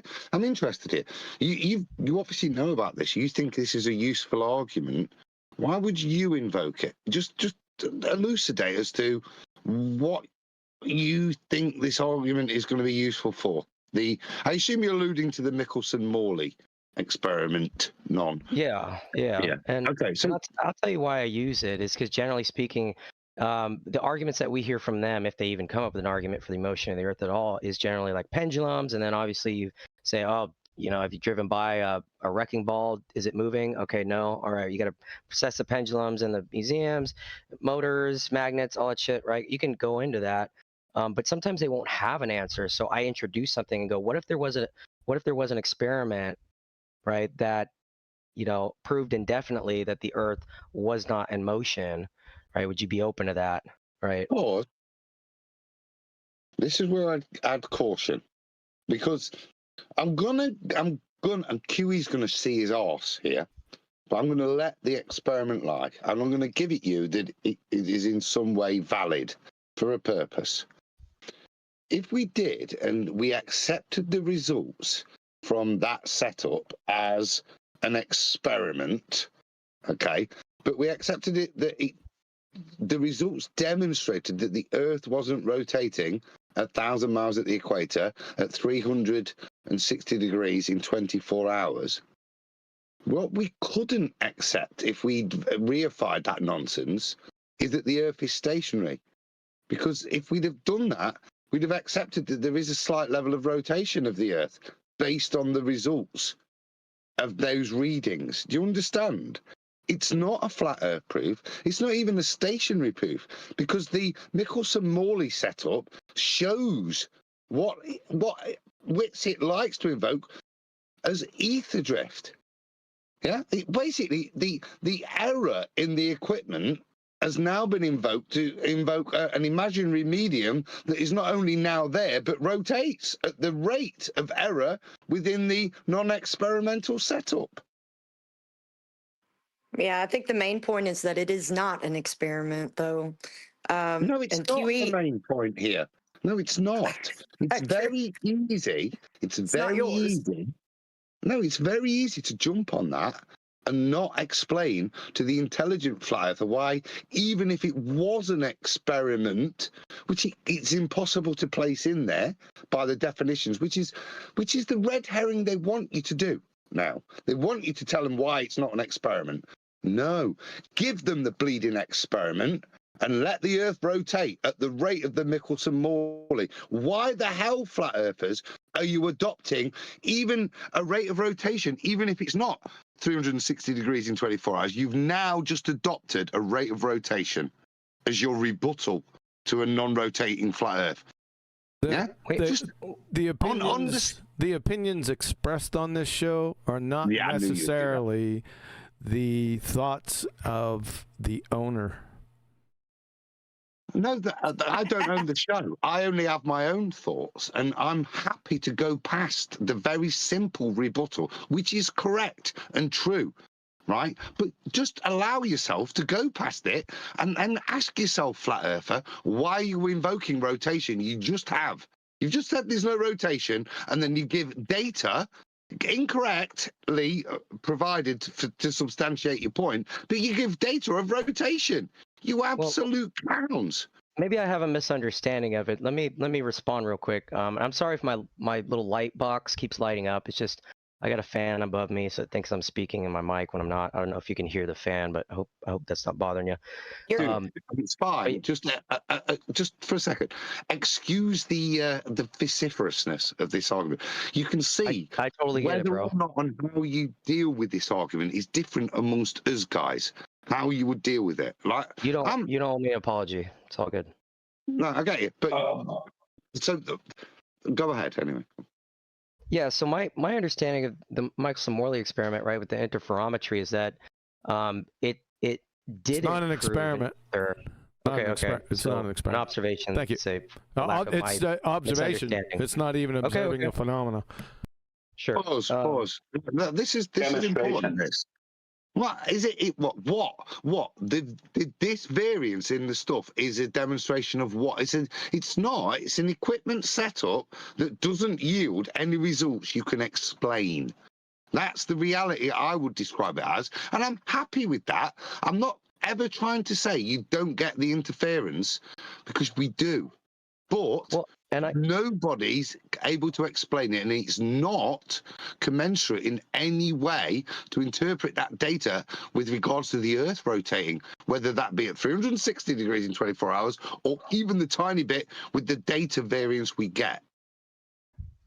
Yeah, so and like I said, I could have a misunderstanding of it. So let me tell you what I think is going on, and tell me where I'm wrong. So my understanding is that the Michelson-Morley interferometry experiment did not prove an experiment. Okay, whatever it was, observation. Okay, did not prove an ether. What it did prove is a lack of motion of the Earth, because when they split the beam and they sent them in two different directions to mirrors and have them come back to meet, if the Earth were turning one direction, right? Because they're not at this point, they're just trying to, they're not necessarily trying to prove motion of the Earth to disprove it or whatever, right? Still kind of up in the air. They assume the motion of the Earth based off of what Einstein was presupposing and all that bullshit. So splitting the beam, right, on the one side, if the Earth were rotating that direction, that side of the beam would have arrived later than the other side, or vice versa. If it was turning the other direction, it would have gave the opposite result for that side, right? So there you go. But because the beams met back at the same point, at the same time, right, which I don't know exactly how they would measure that, other than they would have to have the mirrors in a specific spot. Anyway, without going into the details, knowing that proved that the Earth was in fact not in motion, because the beams met back at their at their end, or wherever their end point was, exactly the same time. One side of the beam didn't arrive later than the other. So that's the kind of understanding I have about the interferometry experiment, and that was good enough for me to indefinitely prove that the Earth was in fact not. It wasn't an motion. experiment, by the way. Just so you know. Let's address. So because this is important. Quantum, could you explain to me why it's not an experiment, just so I'm not misunderstanding? Yes, I could.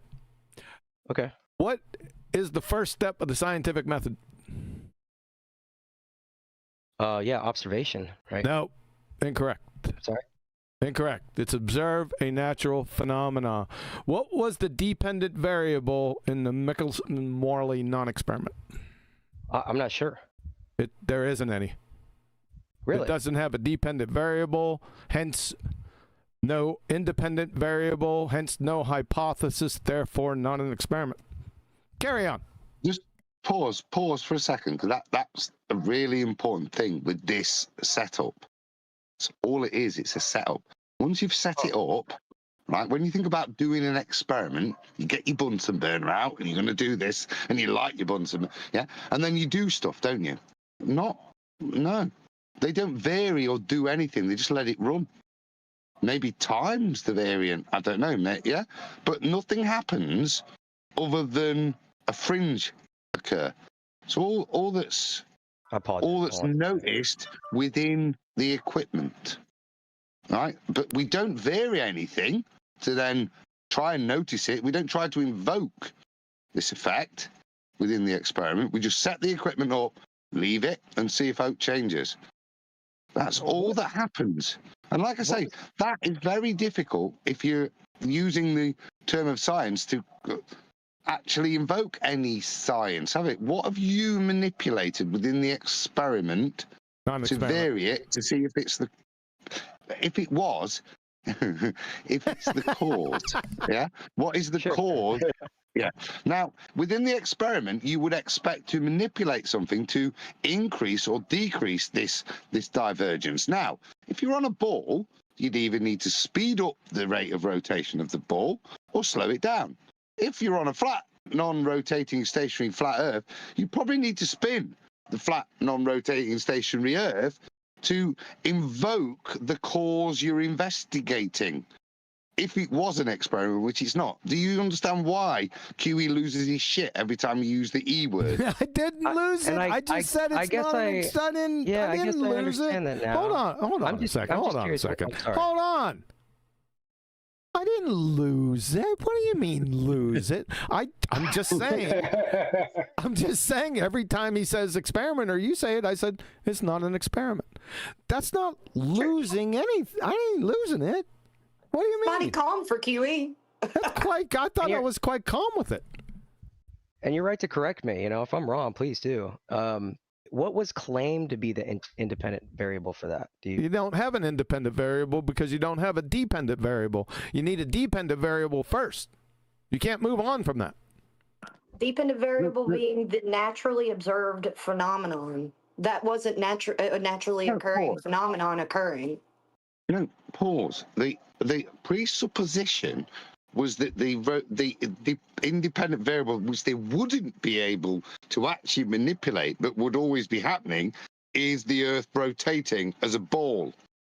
Right? Now, this is why I say, as a flat earther, why would you invoke it? What are you? Given the fact you've destroyed a ball with the scientific method, why would you then go to a Michelson-Morley non-experiment to prove anything? Thank you. What does it prove for you guys? It proved nothing because I mean, you can't invoke an experiment from a man-made instrument. What people need to distinguish between the two of is synthetic and natural. Well, I'd like to make a couple of points on this. Number one, QE is 100% correct. It is not an experiment. Now, I call it a demonstration as it's an easy, although Adam is right to critique me on that, is it even a demonstration? The point is it's not an experiment, but it's been called an experiment for a long time. Number two, Adam is correct. If you're invoking that as a flat earther, then you're kind of saying the Earth might move around a little bit, right, which is ridiculous. Number three, right, of 4 points. Number three is it's in the base. It's not up to you to prove the Earth is stationary. That's what you experience. Do you know what I mean? It's up to them to prove that it's not. That is their positive claim. And number four, yes, you can prove it. You can demonstrate these things, and there is ways to do it. And of course, I personally have my own versions, undebunked and undebunkable, and there's ways of doing it. But if we're talking about dealing with someone who is arguing with you, if someone's saying it's rotating, the Earth is rotating, then they must support that. You don't have to talk about the Michelson-Morley or any other stuff. show it, leave them do it. They won't be able to, because it's not. Yeah, that's a great point. And yeah, hold their feet to the fire. I mean, the burden of proof is obviously on them. Yeah, got it. Great point. It is a great point. The only thing I'd add to this is if you were in a pub and you're not debating an anti-flat earther, just your mate and just trying to get the point over to him, and you would, instead of going, that's not an experiment, that's not this, that's not that, that's not the other, just stay in their lane. So stay in the heliocentric lane. Don't even attempt to take them out of it, and just use it and say, well, is that the only motion that the Earth is subject to and the travel of light would be affected by in the heliocentric paradigm? No. The 1,000 miles an hour the Earth rotation is not the only thing in the heliocentric paradigm. We've got rotation around the sun, galactic orbit around a universal thing. There's all of these motions that would affect the same thing that's invoked at this. But that's a pub level conversation. I wouldn't invoke it at this grade unless they were, if it was only me mates and they were all ballers. I would keep it that level and just ridicule the paradigm there. And this is the point that they're invoking. Yeah, as Brian said, I don't have to prove it's not spinning. It's apparent I'm not spinning. Yeah, for anything else that they invoke, and this is where they take it to these ludicrous implications. So. Yeah, we don't have to prove no. I'm sorry. And no, I was just gonna say, yeah, I need to practice that more. And I need to make that a part of my toolkit. My argument is that, say less. You know what I mean?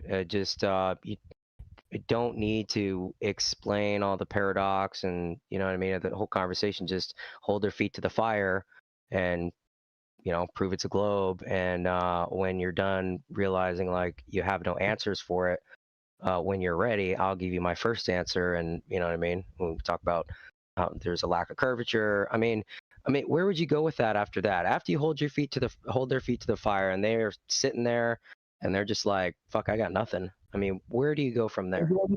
It's in the book. Hold on a second. It's in the book. Okay. That's where you go with it. You'll see it in the book. It'll jump right out at you. Right on. Can't wait. Yep.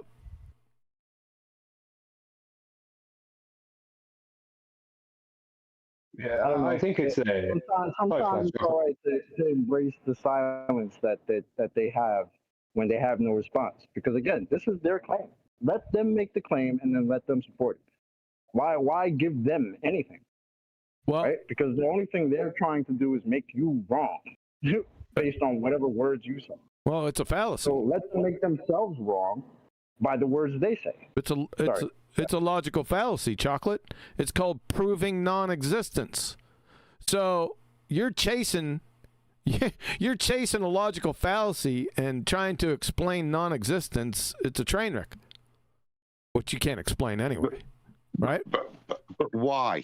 But why did they do that to us? Why for so long? Because they can't defend their position. Yep. So as you picked up, Clyde, don't chase it. You understand? Bring them back to their claim. Okay. And this is how it started. Okay. If you say we're rotating, and when we observe the sun in the sky, it's not the sun that's moving, it's me that's moving. Prove that to me. Yep. Because I don't think it is. It's not for me. Not standing here, not feeling anything rotate, not being on a merry-go-round, saying, oh, look, the sun's moving because I know I'm spinning. You prove to me that I'm spinning. Please, show me. And that's where the Michelson-Morley came in here. And that's why I'd never invoke it. Because I don't need to give them a non-experiment to rebut a double negative. It's not incumbent on me to show I'm not rotating. It's incumbent upon their extraordinary claim for them to prove it.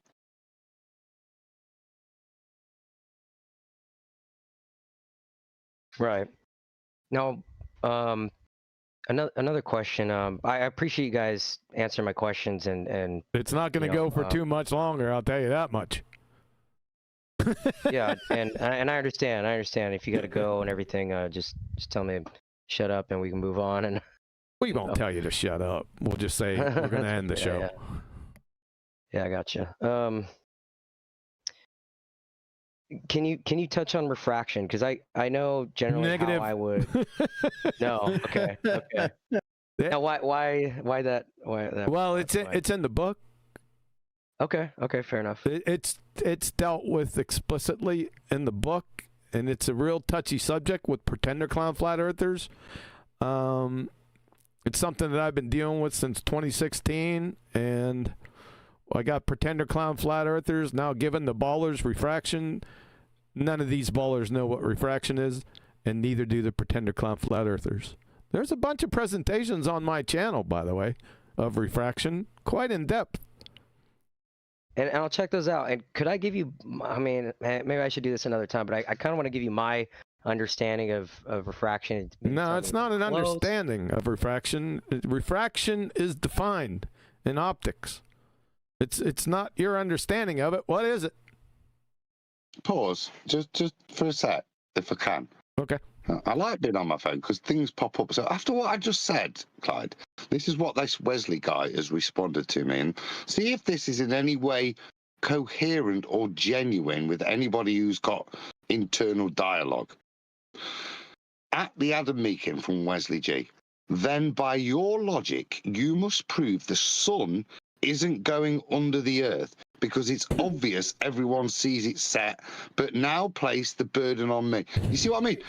Dude, I never said that I was ancient Egyptian, did I? And that it was the sun god descending and the boat came up on the... No, I didn't claim turtles on the backs of elephants or anything like that. You see what they tried to do? No, mate. I'm not spinning. You claim we're spinning. Show me. Now, what's that called when somebody they like invoke an assumption on you? It's a fallacy, but I don't know the terminology of that fallacy. Straw man. It's also a reversal of the burden of proof. Straw man. And what that is there is a reversal of the burden of proof as well. So it's a double fallacy. Yeah, it's a double fallacy when they request you prove non-existence. That's a double fallacy. When proving non-existence and reversing the burden of proof are kissing sisters. It's getting better. Are you ready? Yeah. At the Adam Meakin, you missed the point. We see the sun set. That means it's going down. So you have to prove it's not going down or under the earth. You see what I mean? What he's done there is use the term sunset as if it means the earth is rotating, not just getting further away from me when it's gone past my head at midday, right? He wants me to explain it a whole new worldview. Ice walls probably included for me to be able to justify my position. No, Wesley, you justify yours. It's not setting, is it? You're just spinning. And the hill's getting bigger and bigger and bigger from my perspective, blocking the view of the sun. That's your claim, Wesley. The hill gets bigger as the ball earth rotates, blocking the sun. You retard. Yeah, he doesn't know his own religion. The sun setting and sun rising, that's rhetorical language in your own religion. You don't even know your own spinning ball space monkey religion, dude, at a fundamental level. So... piss off. Yeah. This guy's cracking me up in the chat. This Wesley guy is so funny. Is he? You having a good time with him? I am. Sorry. You see, remember this is what the book will give you. Yeah. So at the end of the film, The Matrix, after Neo's like learn all his kung fu and he thinks he's good and he gets beat up in fights. At the end, when you get the full realization, when Muppets like Wesley are firing bullets, you take your time, you flick a lot of them away. Some of you might just turn around and fire them back at Wesley. Yeah? It's so 2016, your argument, son. Yep. And they're so predictable that I can now stand sideways, yawn, and dodge your things and then put your points back in. What we've got now. At the Adam Meakin, you fell for it. You have no... Oh, wait there, it just dropped off my screen. You have no burden to prove something we don't see, like the sun not setting. So easy. So now he's got to the point where he can't construct a coherent sentence because he's just raged his hand. Let me just type it. I'm going to use capital letters at the end just to show I've lost the plot. I got to see these chats. I got to see this. Can I Have a look at say it, mate. a couple of things? He's losing it. Right. Oh, I don't have Just permission to see it. Two things on Wesley's point. Number one, officially, the sun doesn't set. Officially, when you see the sun appearing at the horizon, that's what's known as the sun mirage. It's not claimed to be the actual sun. That's number one. So that's sun mirage, not the actual sun. Not that they know what the actual sun is. Number two, the horizon is not the leading geometric edge of the globe.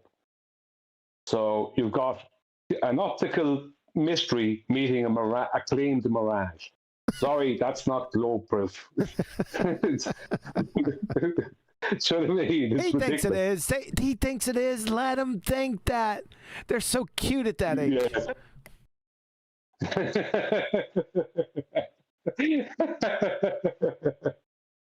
Hey, Brian, we see the sun go down. This is his rebuttal. We see the sun go down. Even ancient cultures knew it and set and went down. But you say it just goes far away. Prove it. I don't have to prove anything, mate. You say it does none of those things, and I'm just spinning on my ground. And the hill's getting bigger, obstructing it. That's what you say is happening. Not me. You. Prove the sun. What? You say it's going away. Prove it. Yeah, nighttime comes along. You know what I mean?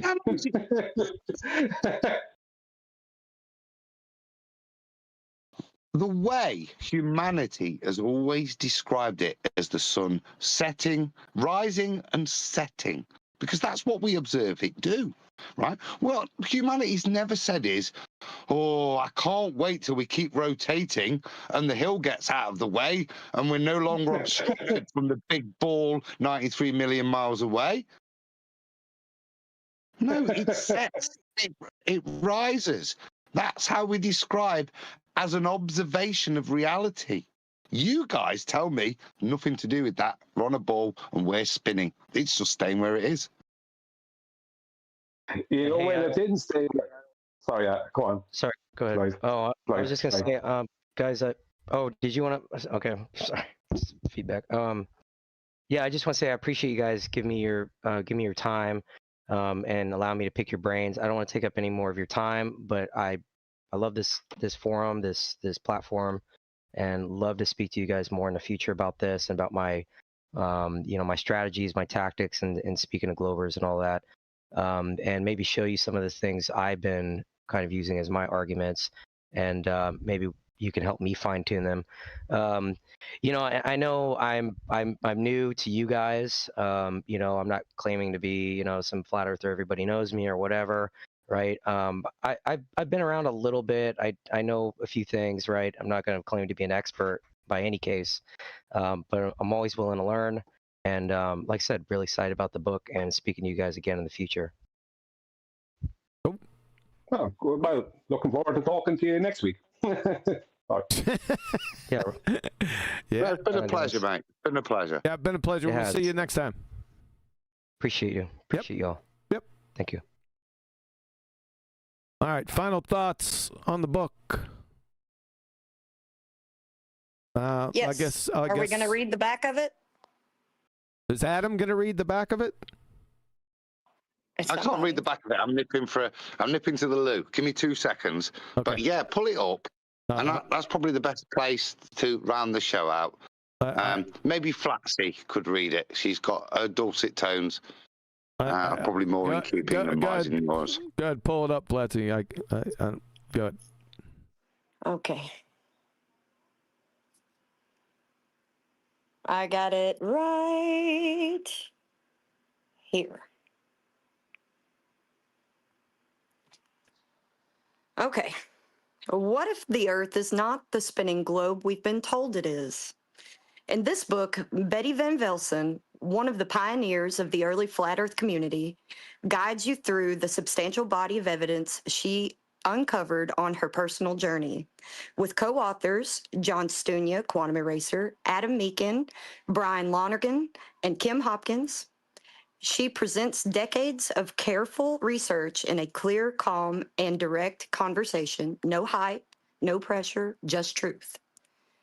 This is the ultimate flat Earth reference. Every heliocentric worldview is carefully examined and rebutted, and every flat Earth proof is rigorously supported, all with full academic level citations and references.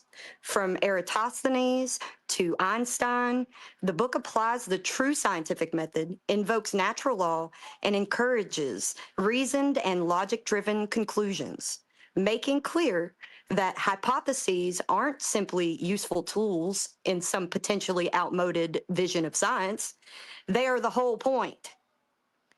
It showcases an illuminating set of flat Earth proofs, the decisive triumph of perspective, the legendary black swan photograph, explosive NTSB aircraft pitch data, and the fundamentals of elevation angles with their critical importance in celestial navigation. The book is brought vividly to life with a rich collection of informative and often amusing diagrams that make complex ideas instantly clear and memorable. Clear, logical, and warmly accessible, it delivers solid, compelling evidence that will strengthen the conviction of longtime flat earthers, convince skeptics, and bring genuine understanding to newcomers alike. You may never see the horizon the same way again. Hear, hear. You missed the last slide. It goes, "Welcome to Flat Earth." Welcome to Flat Earth. It was cut off. Sorry, Chocolate. I feel like I got to apologize to Chocolate, not you guys. I was going to try to say that. That was a beautiful ending. You'll never see the horizon. That's correct. Adam, final thoughts.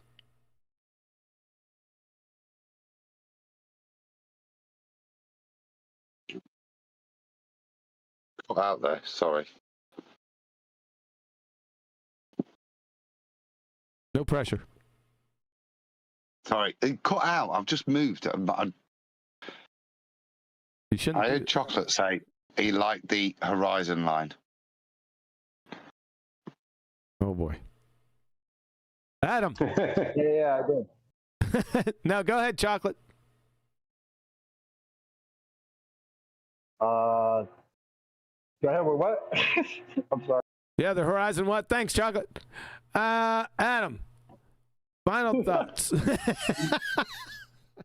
A smooth production. Yeah, as always. Look, nobody claimed to be professional. The only profession, I am a professional flat earther by now. I'm an authored flat earther is the only thing I would say. Doesn't mean I can definitely put a coherent sentence together or maintain transmission.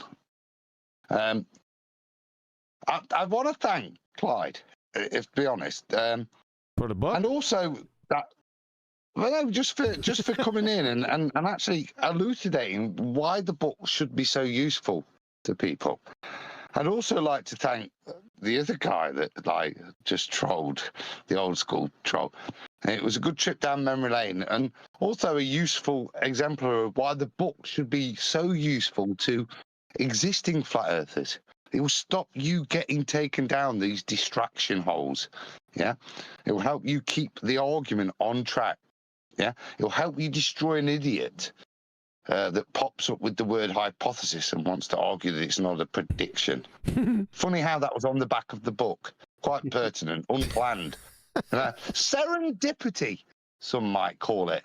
And many of this project has been serendipitous. Some of it pleasant, some of it not. But I hope at the end of it, what the result is whatever the human cost, that actually what's out there for people is something that will settle the argument in not only their own mind, but in the pub. And with that, I'll probably leave it. I look forward to the upcoming publication. I will keep checking Amazon consistently. It's still not out. That's why I went back down to the house and cut out with my transmission. But other than that, I look forward to a week's time when the book will be out and people like Clyde and the rest of you can have a look at it. Some of you with critical eyes, some of you with fond eyes, hopefully, as it reminisces a little bit on some of the journeys we've all been on. And other than that, I'll hand over to QE. And thank you all. And I'm an author, by the way. Boom. Boom. All right, guys, it's just me. So I'm not going to leave Brian or Flatsy close this out. It's just me. I will go live as soon as Amazon, Kindle,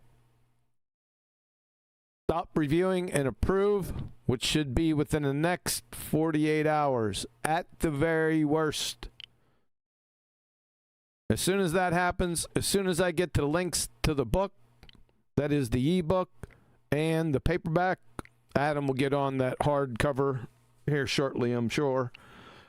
I will immediately go live whenever that is, and I will put those links in the description for everyone. I'll email or direct message as many people as I can with them. There's a lot of people out there. I have a lot of contacts. It's going to take some time. Or what you could do yourself is over the next couple days, just search Amazon. The title is Welcome to Flat Earth. Again, its technical and tactical proficiency is unmatched. It's cowbell, ladies and gentlemen, from cover to cover. This book is without peer in the topic area, and it will never be surpassed. That is all. QE.